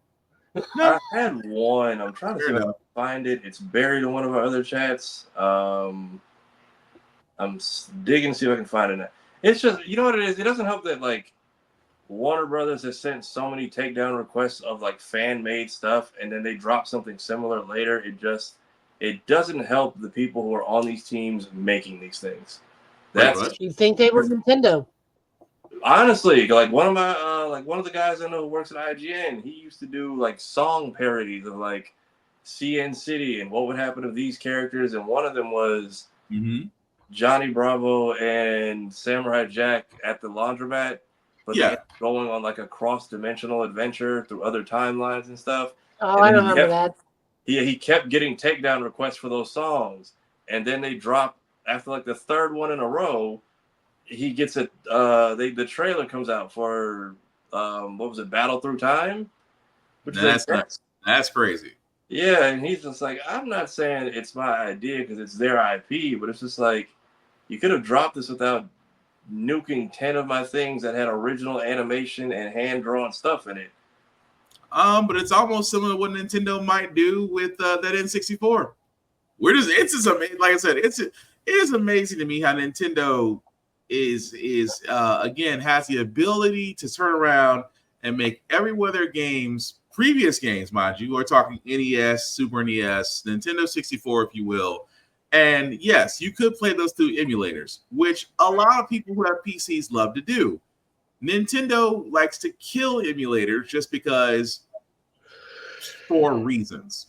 None of those reasons make sense. These people, and don't get me wrong, for all those that don't know, you literally, a few keystrokes, you can have the entire NES library on your computer. You can have the entire NES, Super NES library on your computer. You can have the entire N64 library on your computer, depending on how you know where to go. And here's the crazy part. It literally all fits on a 1 terabyte hard drive, which means that you would still have a good amount of space, even though you have the whole library of games. An emulator will not take long to install, and you can play games as much as you want to. And here's the crazy part about emulators. These people are not making money off this. Let me take this back. For emulators that are not on Google Play, because I don't think there are any emulators on the Apple Store, and if they are, please correct me if I'm wrong. But outside of those who make money off the emulators on Google Play, there's 100 more that are available for free that these fan subgroups do for the love of it. And Nintendo just loves to turn around, and instead of going after those folks on Google Play, they'll go after the folks that's there and say, hey, we can need to cease and desist your emulator because you're basically taking money from us. How? I know they have the what are the two that are out now? The Delta, and there's I think the Gamma emulators that are on the iOS store, which I'm still trying to figure out how to use those, but I downloaded them just in case those get yanked. My only thing with the emulator is how much was an original N64? Because $250 is a lot. Well, the original N64 was $299, if I'm right. I know it's kind of been a while, but I think it was $300. Okay, Because so I'm like, if I'm paying more than what the original N64 price was, I would just get a refurbished one versus a emulator assistant. Okay, I'm sorry. I had to correct myself. The original price for the N64 was actually $199 because it was competing with Sony and Sega. It was competing with Sony and Sega at the time with PlayStation and Sega Saturn. That was See, that's $250 is plus shipping. That's a lot. Yeah. Whereas I have my N64, I have my I found they actually have bigger ones. The upscaler that I use, apparently they have like the entire switchboards that people use, where you can plug in like 15 of them and just switch to which one. I found the video, by the way. It's in the group chat. I got it up. Atari Jaguar ain't looking for money. Well, Jaguar just came out with their own thing. It's not like and not to get off tangent. It's not like SNK. SNK system out there right now is like $300, but you do get the entire SNK library. But it's the console is $300. A little freaking hard to swing. But Nintendo, I'm sorry, they're just a dick. But anyway, here's what Safari had found. Yeah, this was on his story after I showed him the trailer, and same evil. Ooh.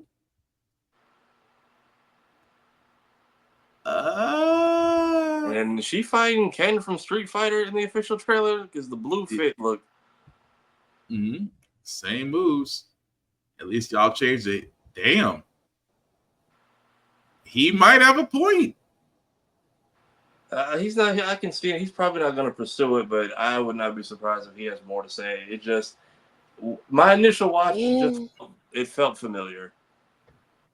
I still want to see, but still, I feel weird because I know there's already people that are gonna like dump on it just because. So, well, I would like to think the better way of looking at this though, if instead of it just being an overall loud imitation, it really should be an invitation. Like, I'll put it this way.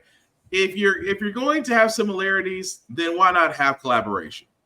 Because again, I get it. I get where he's coming from. I get where, Howie, I mean, it's kind of hard not to sit there and be like, yeah, it's drawn a little differently. That is true. But that's one guy versus an entire team, and it's not like it's not like he's new to this because he did the Feels Like Summer video. Right. So that's where it's just like I could sit there and see that. That's why I'm just like I would hope for collaboration, but we'll definitely see. But getting on to our reviews before we get to our comic pools of the week, very quickly, guys, because Agatha All Along, this most current episode, what do we think? Because this was, and again, feel free to go spoiler territory. It's been long enough. This was kind of a backstory into where we found out who Teen's actual identity is. I'm gonna be honest with you guys. This is the only question I got for this review of this show. For this review of the Agatha All Along. Did we really need the backstory to take up the majority of this episode? Because I just felt like that was TV filler. Or am I wrong? Yes, absolutely. Which one, Joe? You can't just wait, Joe. We needed this. We did need this? Okay. Yes. Because it's not going to make any sense that he's wielding Kid Billy's powers without any sort of explanation. But I will say this, but did we need the majority of the episode for that? Yes, because this sets up what his motive is, that he is now officially labeled as the Black Heart of the Coven. Okay. So we know that the new Green Witch is not the Black Heart of the Coven. We now know that his angle is going to be vastly different from Agatha's. This marks him as potentially the antagonist of the series, or now the protagonist of the series. We know that he's looking for his brother, not Wanda. This also sets up his potential with his love story. So I'm wondering if that kid is now Hulkling. This was needed. I'm still going to be on the fence on that. I think it was a little too long for me. But Tafari, what do you think? I feel like you know what it was? It's a 50-minute episode, but the episode stops at like the 42-minute mark. So there was like an extra. I was wondering about that. Because everybody's like, oh, it's a longer episode. I'm like, no, the episode runtime says 52 minutes, but the last 10 is literally just fade to black, like not even the cool outro. It's all just credits of who did the dubbing in which country and this and that. Like a lot of the stuff, and I had to go back. Somebody brought it up on the Blurred's Eye comments. So the sigil basically is like universal for everyone. It protects the body regardless of who's in it, which is why nobody remembers him. Regardless of where they met him. I can agree with that too, Kira. I don't at all. Because now they're essentially dealing with a stranger. His parents kind of give me Halo vibes from Young Justice, whereas one person's soul took over another person's corpse, became this new person, and they very much were. At one point, they were sad. But then they came to be accepting, like, hey, you still have our daughter's face and memories, and even if you are a new person, you're still part of this family. Whereas his parents, they could have, you know what it was? They could have easily gone for the, ever since the car crash, you've been different, and we don't know who you are, and blah, blah, blah, and you're this goth kid. And his parents are just like, you're a man in our religion now, so we're gung-ho with whatever you do. And that's fine, because some people probably resonated with that because they wanted that and never got it at home, which is fine. I'm sure some other people are writing angry letters, but whatever. The next staff meeting should be interesting. No, I feel like they accepted him as under the new identity because they were probably fine. They were immediately fine with him and his boyfriend. That's what I'm saying. They like the stereotypical thing for a show like this or a movie like this would be 3 years later and the parents are distant because like we don't know our son anymore. Whereas his dad was like, I made your boyfriend's favorite meal. Why is he not at dinner? And his mom's like, want to watch like a thriller or a psycho type movie? And they're just like, all right, we don't question or have quarrels with everything. If they pull a 180 and he's like, by the way, I'm not your son, and then they do that, then I'd be shocked. As accepting as they've been shown to be. If they pull a 180 and he just runs the world as Wiccan now because he now doesn't have a home, then I'd be surprised. The parents, I was not too stuck on because that gave us time. There's a difference between. I'm sorry, go ahead, Joe. Accepting and not being involved, still disagree with that because if they weren't involved, they would not be knowing his boyfriend well enough to know what his favorite meal is and knowing what his interests are. So sorry, the parents are very involved. I feel I like can kind of see that point of where that is, because it's almost like that hesitancy. Like it's like we have to try to make a connection, but it's almost not a connection out of general wanting to bond. It's like I'm just trying to keep the place friendly, if that makes sense. Yeah, that's when he first gets there. That's the not accepting and not being involved. It's like, what do we do after time? No, they are currently involved with their new child, because they would not be going out of the way of learning habits and that personal. So no, the parents are involved. That was my thing. Now, Little involved in nods. the actual story, that's a little bit different, but involved in Billy's life, they are absolutely involved.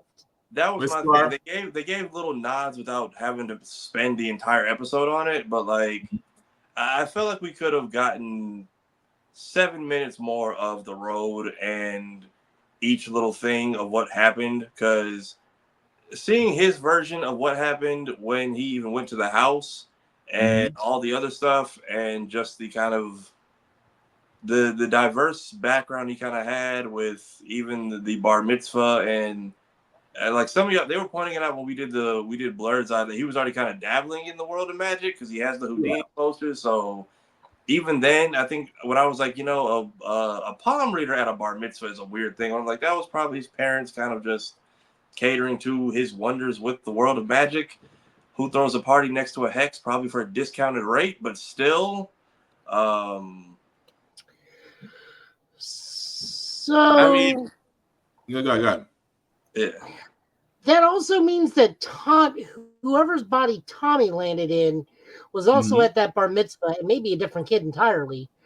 Right. I mean, it's definitely a different kid entirely, because Tommy has to have his own body, but like in the comic, Tommy was like found over on the West Coast because he was out in California. Yeah, the runtime thing kind of bothered me, because I thought we're still missing what he did to the because he didn't do anything to Aubrey Plaza's character. She's gone like completely AWOL again. Yeah, she's back there with the body still, which is what could have been shown with that extra 10 minutes. Which she may or may not be with Blackheart. Right. But he's not supposed to be here. Wiccan is our fifth witch for this, and now we know she's just here for the ride. Pretty much. And if she's Blackheart, that leads into so many different things. Which makes me wonder, because this is what Agatha gets 8 episodes. We're now about to hit 4, right? I think we have 3 episodes left after this. Yeah, this is episode 5. 6. So this episode, because we got 2 to start. Okay, if this is 6, then we got 2 episodes left. So that's gonna set up for an interesting 7th episode, considering the fact that they are still, somewhere along the Witch's Road. But again, let us know what you guys think. I know Kira did, but let us know what you guys think in the comments. What you thought of Agatha all along. At the same time, I still need a backstory on Patty LaPone, because what's going on up there? Sigil. I guess the sigil would keep, because that was my thing. Like, how did you not find your own kid 50 feet away from you? And somebody brought up that the sigil would prevent him from being detected. Right. Being detected from witches, and she was the one that put it on him. But go ahead. Also, where did his circlet go? Like, disappeared. That was the weird thing too. He used his powers. He gets the circlet, like the Wiccan crown, like he has in the comics. Yeah. This episode, they show him on the road. No circlet anymore. It's just one of those like. He gets a literal transformation sequence when he uses his powers. Yeah. Maybe his powers are pulling an Iron Fist right now. They just never work when you need them to. So I'm also curious how much he's playing dumb, because he's been the puzzle solver for the entire road so far. Like he even he had the record in his room, so of course he finds it. I think he's done playing dumb, but we'll find out come episode 7. But also the Penguin, or as we called it, Sopranos in Gotham, because it comes on Sundays now.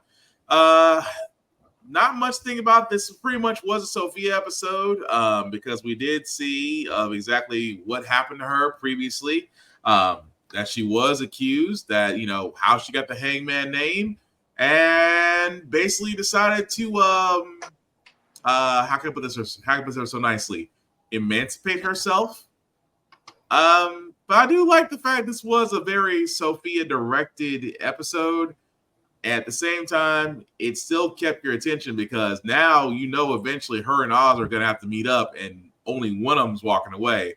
But as far as this being a standalone Sophia episode, as far as her with the family, the fact that she did accuse her father of literally killing women at the Iceberg Lounge, the fact that her brother kind of sat there and punked out. At the same time, what happened at the mental institution kind of gave a dead giveaway that she may have ran into a certain Batman-esque rogue character. They didn't say the name, but they heavily implemented it. But overall, it was a good episode. But what did you guys think? I thought Magpie was going to be Harley until she didn't make it to the end of the episode. I was like, never mind, I guess. Right. And I thought I'm like, was she really snitching, or is this your Falcone paranoia kicking in? Right. I mean, she did get electroshock therapy day in and day out. I mean, that's bound to mess with somebody. But I love the fact that she did have enough compassion to save the child from not being killed by carbon monoxide. That's which I thought was crazy because no one ever suspected of how she set that up to where the entire house got put down. I'm just like, so y'all saw her come downstairs in the dress, give that whole speech, and everyone stayed. Like, I'm just not gonna be home that night for whatever reason. If something they didn't see her, but that's the thing, they didn't see her as a threat. That was the whole thing. It was almost like she got treated with kid gloves. Even when old boy sat there and said, "Look, you can go to Sicily, or I can tell folks you went to Sicily. It's up to you." At the same time, he's the same dude staring at his own gun that she tells him to get dressed. We're going to take a ride. Yeah, and finding out the entire family basically collaborated on her getting locked up in there. Crazy. And you wonder why she has trust issues. When your own father has you committed, pays off the judge so you don't have a trial. At the same time, you were getting the crap kicked out of you at the asylum that you're at, because it wasn't Arkham Asylum. But it is crazy that you kind of almost feel bad for her. It's like you see why she is the way she is now. So you kind of get that full understanding. But I'm going to be honest, I don't think she's going to make it because again, this is a limited series with the Penguin, and I think that she and the Penguin, somebody got to go down. But again, still a good episode. But you got anything else too far you want to add to it? Joe, have you seen it or no? I don't have this. I watched Dan to Dan instead. Fair enough. Thank you, Joe, for reminding me. So before we do get to comic pools, yes, Dan to Dan. We have a small indifference on this, but it's okay. Everybody has a difference of opinion. Me and Tafari have called it Fooly Cooly for the Next Generation. Joe, what did you call it? It's Ultraman for this. It is a tokusatsu themed anime because this pulls a lot from old Showa era. The mangaka has admitted to the fact that he's using tokusatsu tropes, and this can't be fully cool because more than one character has character development. There was other character development besides the other guy, but again, it's like I said, we're gonna remain. It's one of those things that we're gonna have some differences on. Now, we will say, however, you really should watch it because also at the same time, guys, a little bit of warning, not for kids at all. Please don't let your kids watch Dan to Dan. It's. I know we haven't gave the warning a lot tonight, but it's not for children because the dialogue in the first 10 minutes will have you changing the television quickly. So again, it's for adults, but give it a shot. It's worth watching. But yeah, so what is it with the Japanese and spirits in tunnels? Because the old lady because Mob Psycho did a very similar thing, almost at the exact same location. I thought there was something tied to that. I just can't remember what it was. It was something that was tied to it. It's always the spirit of an old woman in an abandoned tunnel and then spirited away. The entire movie was about them going to a tunnel that was blocked so their car couldn't go through it. And then they went anyway. It's a metaphor for transitioning into the afterlife. Thank you, Joe. So the tunnel is like the passageway or what? Yep. And the people who don't transition Here's the correctly. thing for Dan. So if you're a spirit stuck in the tunnel, you just don't transition correctly or what? Joe? Correct. Yeah. You're stuck there and... No, go ahead. Yeah, you're stuck there. You're stuck as a ghost. Okay, because I remember Mob Psycho did the similar thing, and then they also got chased down by an old lady, and then it turns out we all see tunnels as a problem. Yeah, so I remember in Mob Psycho they did a similar thing, but it wasn't there was a spirit, it wasn't an old lady. Then an old lady shows up and chases them down, and turns out it's just a granny who was really on a very serious exercise regimen. She's on a mission. But anyway, they actually do explain what Turbo Granny is later on. I still can't believe we're going to play this opening for Dan to Dan, but if you haven't seen it,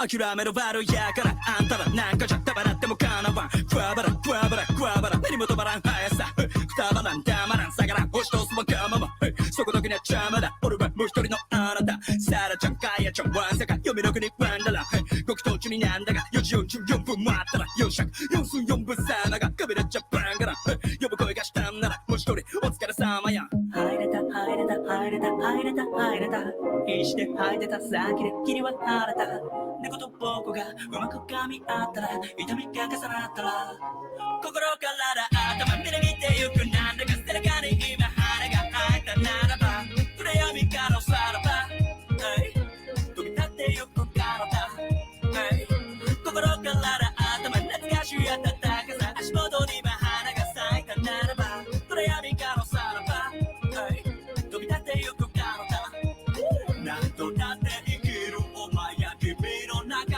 またの場や耳の中胸の奥についてるメロディーリズムに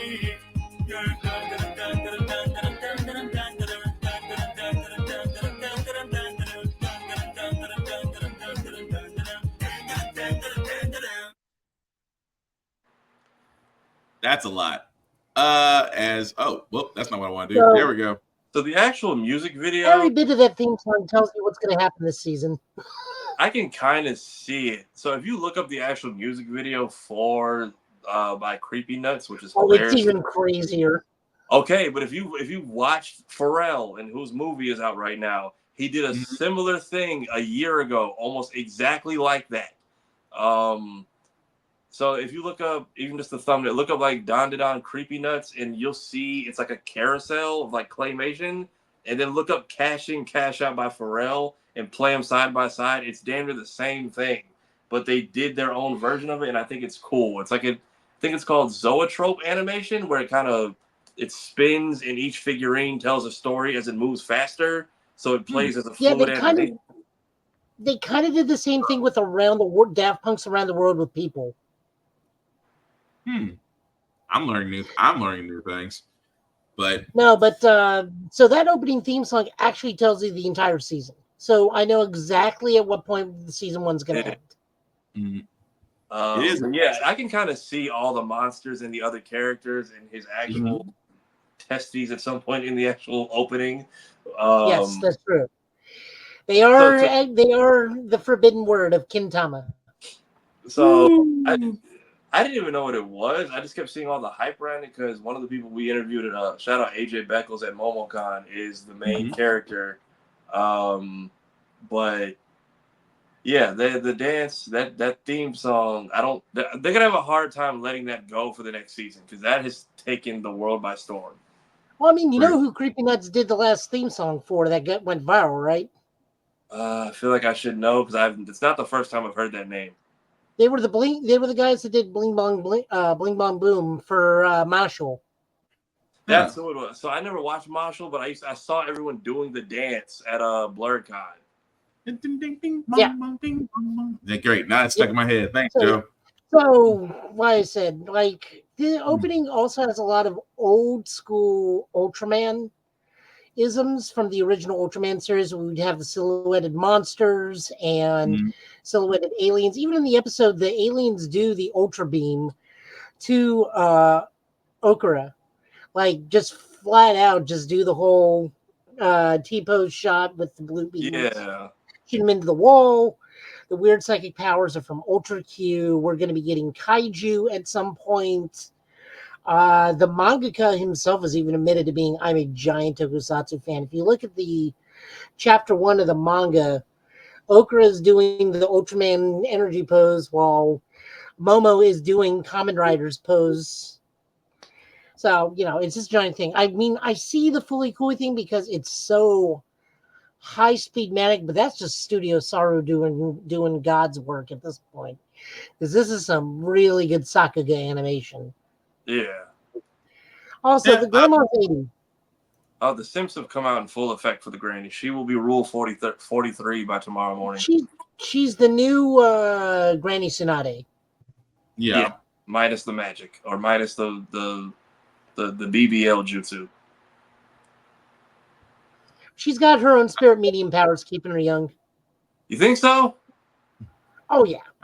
I mean, you're not wrong, but they showed us Tsunade's real face, like half of her real face one time and never again. Right. But we got to move on to comics because, my God, otherwise we'll all be singing Dan at the end of the night. But anyway, before we do get to comics, guys, we always do want to show love to Rick's Comic City. Rick's Comic City, Nashville's #1 place to go to for comics, for mangas, collectors. You name it, they have it. 2 locations, Nashville, Clarksville, Tennessee. Their website, rickscomiccity.com. Let them know the guys at GetBit sent you. It doesn't get you any discounts, but again, you see our faces on their televisions. They show us love, so we want to show them love. Definitely check out Rick's Comic City if you are in the Middle Tennessee area. If you are not in the Middle Tennessee area, guys, please support your local libraries. Support your local comic book stores. Yes, Barnes and Nobles is great. Yes, any place where a coffee shop is great. Yes, going to any other major national retail store outside of Amazon is great. But there's something about going to a comic book store that's an experience. You will not forget it. At the same time, these places will definitely are not just for comic books. You can actually meet friends. You can have discussions. Joe and Tafara and myself can tell you many a times we've had discussions with complete strangers in these comic book stores and yet still had some great fun. So again, guys, and also kids, read the banned books. I can't stress that enough. There's almost every library now has a listing of the banned books. Read it to expand your mind. Read it to expand your humanity. You'll be better for it. So again, guys, support your local comic book stores. Support your local libraries. You will miss them when they're gone. So moving right along, Joe, I see that you're already loaded up, sir. So whenever you're ready. We got to do one more thing before we do this. I'll go for it. We got to talk about Tekken 8. Oh, the apology tour. Really quickly, if you do have Tekken, I believe what was the apology for Tekken 8, Joe? They'll be including the stages in the season 1 pass now because of the whole we got told we weren't getting stages. They gave us the stage for Linda. They didn't give us the stage for Heihachi, so now we're gonna cry. So now they're giving us the stage. But it's fair though, because again, they told them up front, point blank. Here's the thing.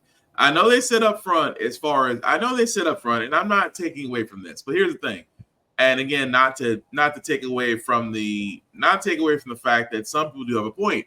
You know, if you're buying a season pass and you're calling it a season pass, then everything within that season you should be able to get if you buy said pass. Now, again, they did sit there and say it. Old boy did sit there and say it that, hey, this stage is going to be separate from the season pass. And a lot of people were like, well, that just feels like you're just money grabbing at that point. So Tekken realized that, hey, and again, this goes back to Sonic the Hedgehog all over again.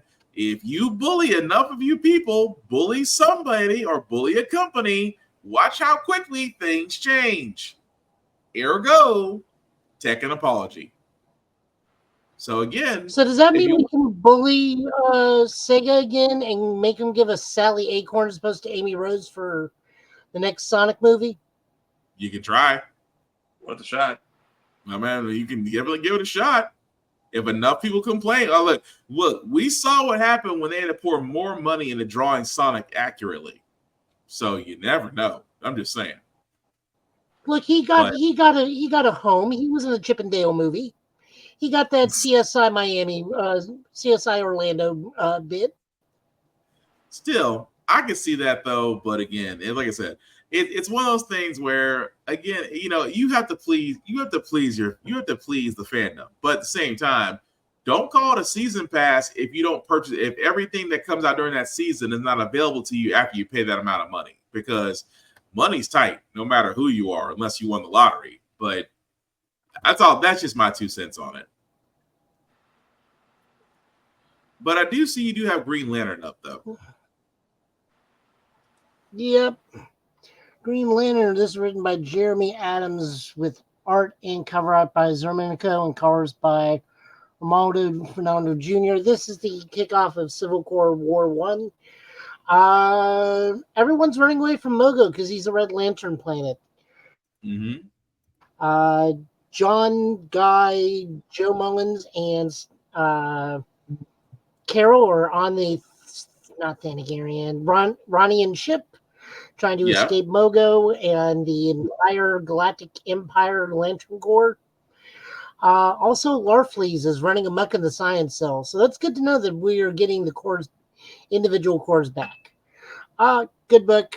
I want to know what's going on with Kyle because he was like mysteriously missing this issue, but I think he's on his way to get his White Lantern powers back.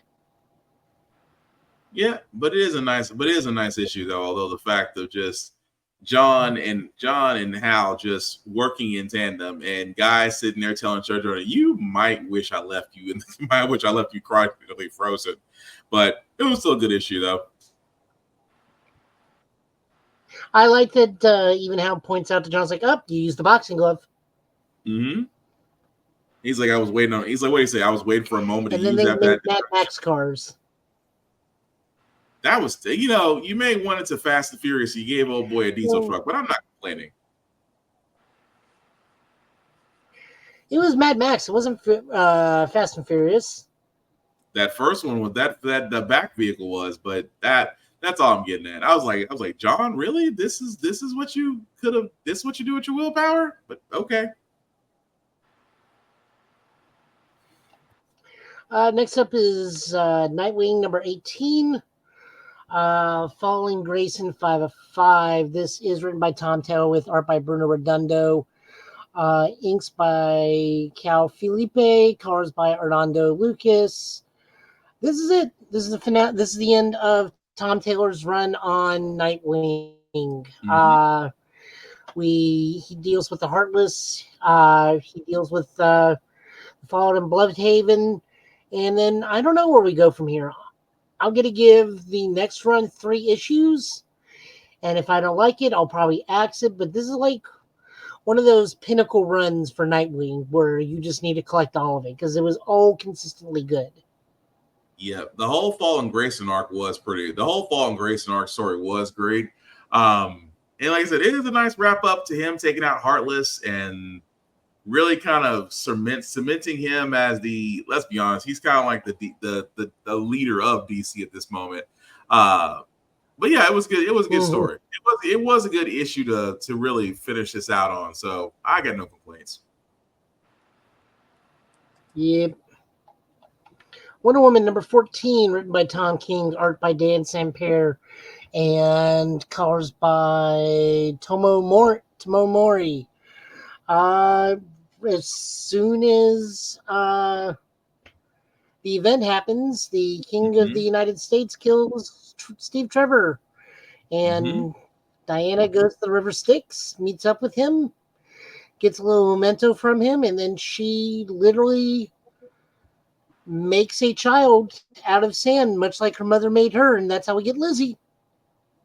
The real sad part about this, that I did not realize it was the River Styx until Steve sat there and was like, I beat up a guy that was in a cloak that was trying to take me across the shore, and I beat him, and I basically beat the guy up, and I was like, how the frick did I miss that she went to the River Styx? It's like, how did I miss that? You know what? This is what I will say about Tom King. Tom King sometimes gets it right about Wonder Woman, and sometimes he's off. This is actually an issue where he gets it right. Oh, yeah. I mean, there's been large discussions about Diana being a mother during the event when she was with Damien, but now just seeing it's like, oh, this is how she gives birth to. And I think they also mentioned one of the actual. What's it called? One of the inspirations for Wonder Woman. Yeah. From the original creator, one of his mistresses or his wife is his wife is the grandmother of Steve Trevor. Yeah. So we know that Lizzie is named also shares that name. This was just a beautiful issue through and through. Oh, definitely. I cannot argue about this one. This was actually a good one. Although I'm so surprised the Sovereign's alive. I mean, it's a Wonder Woman story. Yeah. Moving on over to Marvel, we got Avengers Assemble #2, written by Steve Orlando. We have no idea who that guy is. Penciled by Scott Eaton, inker by Elisabetta D'Amaco, and colors by Sonia Obeck. The Avengers look into super intelligent ape ghosts invading a town because the Red Ghost is back. Okay. I mean, this is a bit weird. Fun issue. Team is still getting used to each other. Not sure. I mean, I guess it's Halloween themed because they're ghost apes.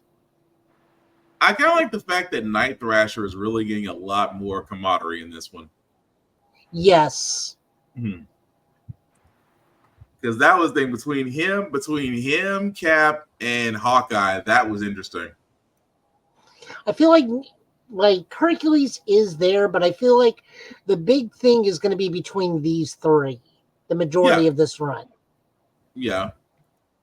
Because Hercules is just that erect shit. He's like, Hercules, between Hercules and Thor, the dialect is so close sometimes. I'm just like, did we just swap out one for another? Pretty much. Moving on over, we got Miles Morales #25. This is the introduction of the vibranium suit, which has been making pictures around the internet, mostly because I've been sharing them, because one of the writers decided to straight up show that Miles is a JoJo on this one. But pretty much what happens here is Black Panther comes to Miles like, we know you got your vampire problem.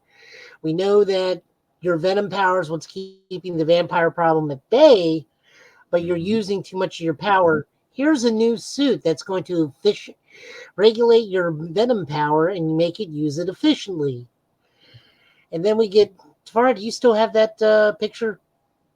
Did you send it to me in Messenger, or was that? I think the message between you and I.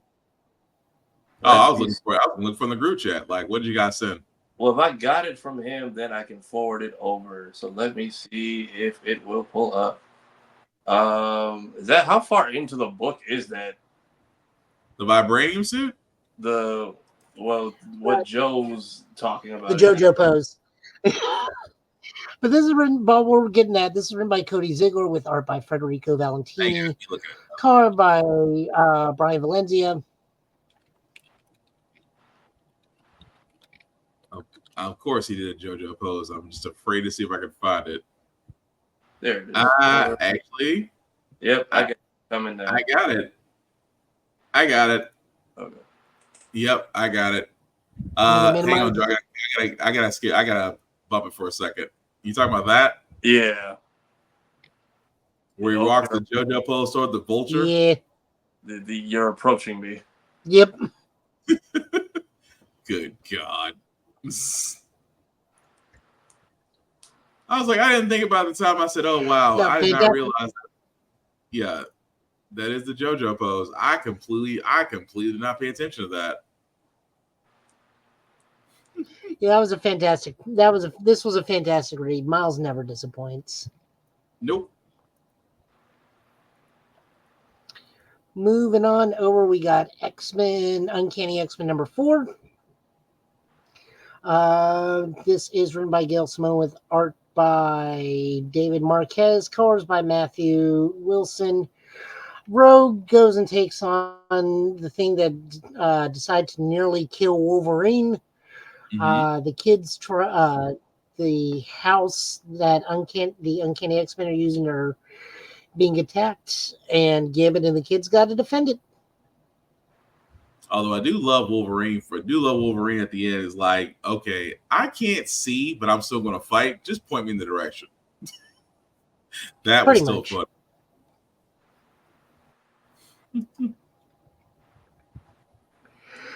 Cryptic Shadows. This is a lot of things. This is the makeup book for Agatha, because this is a collection of tales where it actually does deal with Agatha in the grand scheme of things. We got writers like Steve Orlando, Chris Carden, Benjamin Percy, and Jason Liu.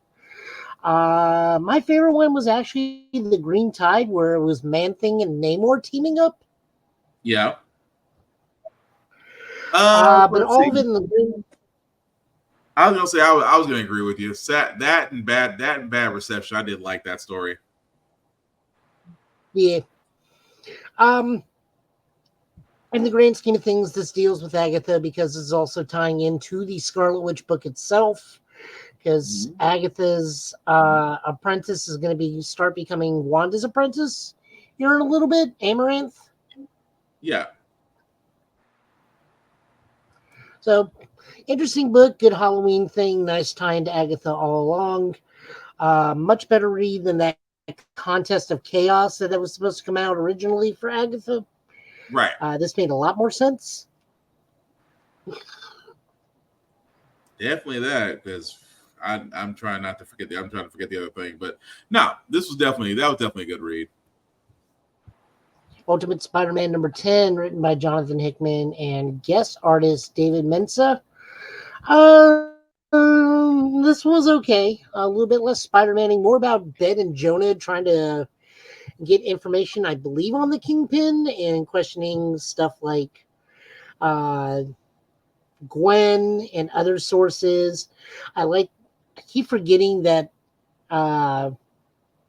Ben Parker is using Ben Reilly as a pseudonym to throw people off the trail. It's like, are we getting a Scarlet Spider that early? And then it finally clicked on me who it was.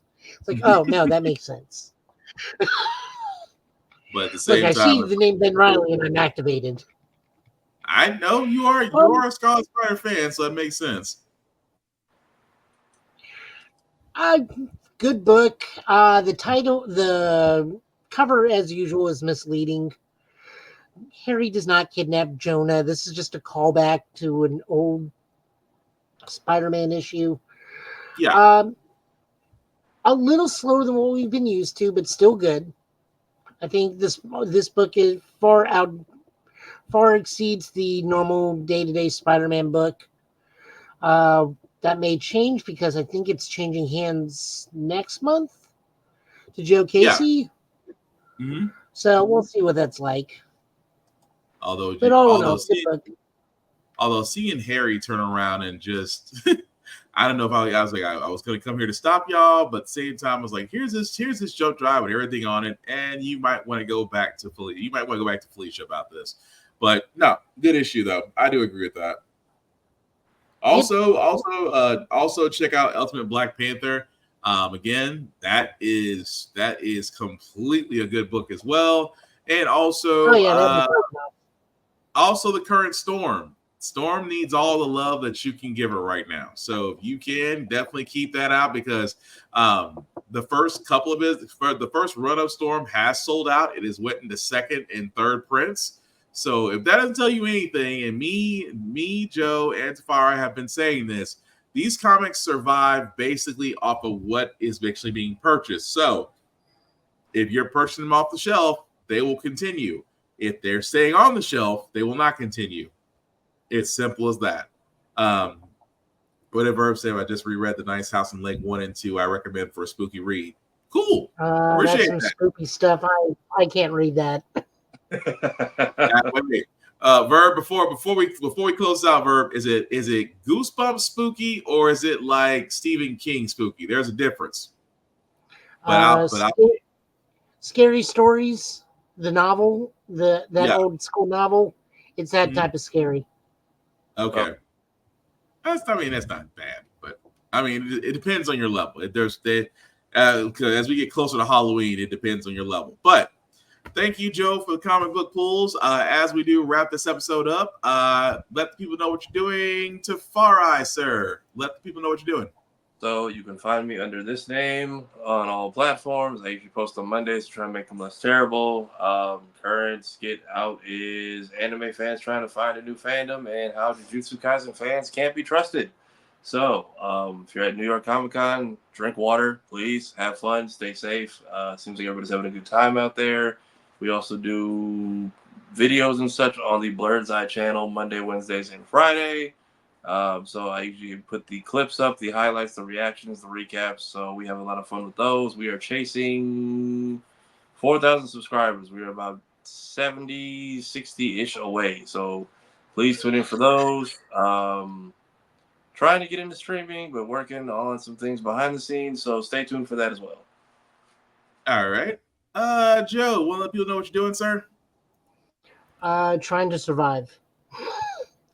Damn. I am over on Show Edge on Wednesdays. Tafara and I look at Ultraman Arc. We do a weekly review show there. I got to post some of the episodes here shortly. Over on Total Justice Gaming, I have been streaming Transformers Galactic Trials, which is the combat racing game, which is surprisingly good, despite the very small roster. It's actually a really competent racing game. And as of yesterday, I started MechWarrior 5 The Clans. That is one of the most pivotal events in Battletech history. This is where the clan invasion of 3050 happens. What that means is that the entire landscape of the Battletech universe changed because all the people that left the inner sphere for a number of years developed technology, eugenics, and everything, and then came back to try to take over the inner sphere. If you're unfamiliar with anything what I'm talking about, you can go search Battletech Cartoon on YouTube. It'll give you a 12-episode series where the clans, well, we'll just put it this way, we're the baddies. Bit of a difficulty spike right now, what I'm dealing with, because I'm only running medium and light mechs, and I'm going up against some heavy mechs. So Joe is not doing that well right now, but I'll get the hang of it. It's just a matter of fine tuning, but I'm loving it. It's really good, really consistent storytelling. It's interesting to look at to be the clan in a video game. Usually you are the clan much later on in years where they're integrated into the inner sphere. This is the initial invasion. Other than that, I am helping bring about people to know to go vote. If you're in Tennessee, early voting has already started. Please go vote. Please, please, please, please, please go vote. I don't care who you vote for. Just go do your duty and please go vote. All right. Actually, need to order my absentee ballot while you guys are mentioning that. Let me be responsible. Yep, definitely do that. So before I do get to my shtick, guys, I do want to point out blurredstation.com. It is the vehicle, the table that we've always asked for, to where our content that we own can be shown, it can be screened, that the money basically goes back to us. Tubi's great. Don't get me wrong, but Tubi is also owned by the same guy that owns Fox, and Tubi is now worth over $100 million, basically because of our content and our viewership. Blur Station aims to change that. This is a place that is for us and by us. And if you go to blurstation.com and hit the join now button, you can select the Blur's Eye View Affinity membership, where you can select myself, Black Spartan, or Tafari TV, or Lady Mandalore, or any of those people there. As affiliated partners, we would certainly appreciate it. It is $10.99 a month to watch Blur Station, to stream it. $10.99 a month. In 36 months, you do have the ability to own a piece of Blur Station. And it's always way easier to own a piece of a media conglomerate like Blur Station than anything else. But again, I'm trying to tell you guys, this is the new wave, because if you haven't noticed, YouTube, Facebook, Twitch, they're all hammering down. So again, having your own app, having your own chat and streaming service that is built for you makes all the difference. Please check it out at blurstation.com. Also, check out Always Press Record, or APR TV. The reason why, you can find our show along with other shows there as well. You can definitely check them out at alwayspressrecord.com or APR TV on any smart devices, including your Roku app, to where you'll be able to see us. And again, it always helps to see us. We would certainly appreciate it. Also, at the same time, guys, you can find me, Black_Spartan615 on the socials. Pretty much doing reviews on everything.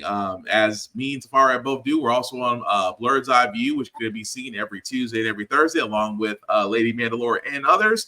So definitely check us out there as well. The link at the bottom, I'll make that a little bit bigger for you guys to see as well. If you copy and paste this link into your browser, it'll take you to the link to that's the YouTube and Facebook groups for all the podcasts that we do. How the Frack We Got here every Wednesday at 7 p.m. Of course, Get Bit Podcast, usually on Fridays, but we're doing a Saturday special. But definitely check us out back at our given time on Friday. And as the Reverend Navy would say, and I mean Navy Montel, or Reverend Navy, as I love to call him, because he is the pastor of the Church of the Blood of the Sanctified and Holy. I'm just Deacon Deadlift, just to make sure the collection plate always collects, because you don't mess with the church's money. But what he always says, though, guys, is a like, a share, and a follow costs you nothing but means everything. At the same time, guys, support. We cannot say this enough. At the same time, guys, Tafari TV, I use him because he has a couple videos, now going on 4, about the cons, how to plan for a con, what to do at a con, what to do after a con. And Tafari, what was the 4th one? Current one is weekend weather. And weekend weather. So definitely check them out, because I have 3 rules that are also in there as well that I say all the time when it comes to cons. Number 1, cosplay is not consent. I cannot stress this enough. Cosplay is not consent. Cosplay is for everybody. Please treat people like human beings, because these people, these individuals not only take so much time and money and effort into their craft, whether they made it, whether they bought it. The simple fact of the matter is they want to be able to have fun and show their cosplay off and be able to commune with others. They are not your playthings. They are not your drool. They're not things to be drooled at. These are, simply put, human beings. In other words, treat them the way you want to be treated, or they find a guy like me to throw you out. And trust me, I take a lot of pleasure in throwing people out of places. Number 2, I'd also, with cosplay is not consent, cosplay is for everybody, regardless of your height, weight, preference, what have you. You can cosplay as almost anything you want, as long as you're not harming children and you're a consenting adults, except blackface. Don't want your ass kicked in the con? Don't do blackface. That freaking simple. Number 2, hygiene is important. I know for a lot of people, I see a lot of people bringing deodorant, bringing cologne and things of that nature to cons. It is not meant to be a joke, people. It's actually detrimental. The reason why I say that, guys, is because COVID cases, and Joe will tell you, considering he's a healthcare professional, cases are rising again. COVID's rising again. Colds are rising again. The thing about it is, guys, this can all be prevented by simply doing one thing that is already being said in the chat. And what I mean by that is, guys, wash your ass. Wash your ass. Use soap. Use deodorant. Native deodorant doesn't work. But use deodorant. Wear clean clothes. Because if you have never been to a con before, there could be a lot of room and you could be sardine canned. Don't believe me? Look up New York Comic Con 2024 pictures right now. Ask Lady Mandalore, who is currently going to that con. there is next to nothing in room there, which means that if you stink, folks will know, and somebody will probably tell you. You don't want to be that guy or person that finds out that your funk in the room before you. Simply put, wash your ass. And at the same time, help us, because nobody wants to get sick at a con. And also, the third rule is the same rule that I have for myself as I have for everybody else.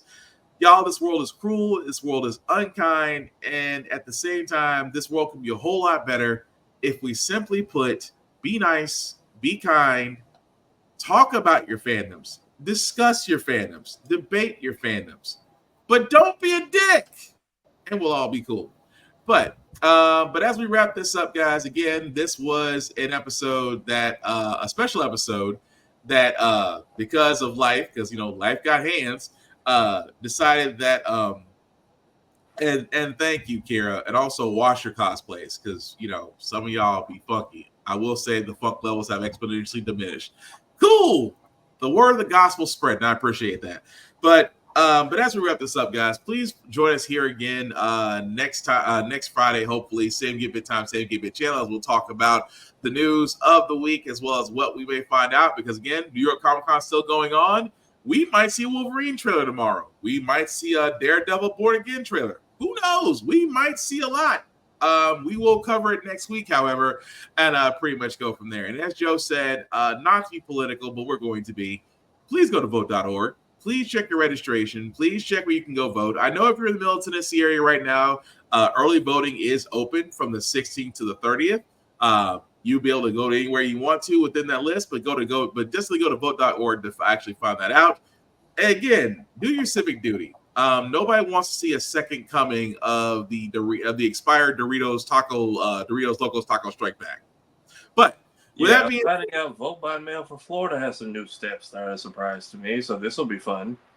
Yeah, so like I said, guys, November 5th is not too far off. So again, please do your civic duty. Please help us out. We want to still have a planet. That we do not want Warhammer Space Marines 2 to be a real thing. But and save us your legendary think pieces. Wait, y'all both said something the same. I want 5 lungs and 3 hearts and a giant Catholic armor. Nope, I'm good. Tafari, what'd you say? So save us your election day think pieces. You had like 8 months and like 70 other candidates you could have done these on, but you waited till this. Nope. I'm gonna keep it stacked with you, Chief. Ain't nobody reading all that. I'm just saying. But with that being said, guys, we are definitely gonna call it a night. Thank you all who watched us live and shared us and let people know that we're live. If you're new to this, please join us. We do this every Friday. At the same time, please check out Show Guy Joe, because him and Tafari do cover Ultraman. It is funny as I'll get out because of the Ultraman shows they watch. I highly recommend it as well. Check out Tafari TV. The man is the myth, the legend. He knows people. I just want a winning lottery ticket because this man is known. But that being said, guys, we're going to go ahead and call it. Also, if you are in the hurricane area, hopefully you guys are safe, you're dry, your power is being restored, and that, you're getting life back together. But again, try to have some fun, because that's what we try to do here on Get Bit. So he's been Will. He's been Will. Let me try it again, because apparently my wording is going out the window. I've been Will. He's been Tafari. This has been Joe. This has been the Get Bit podcast for tonight, guys. Thank you for watching. Take care of yourselves and each other, and we will hopefully all get through this. Peace.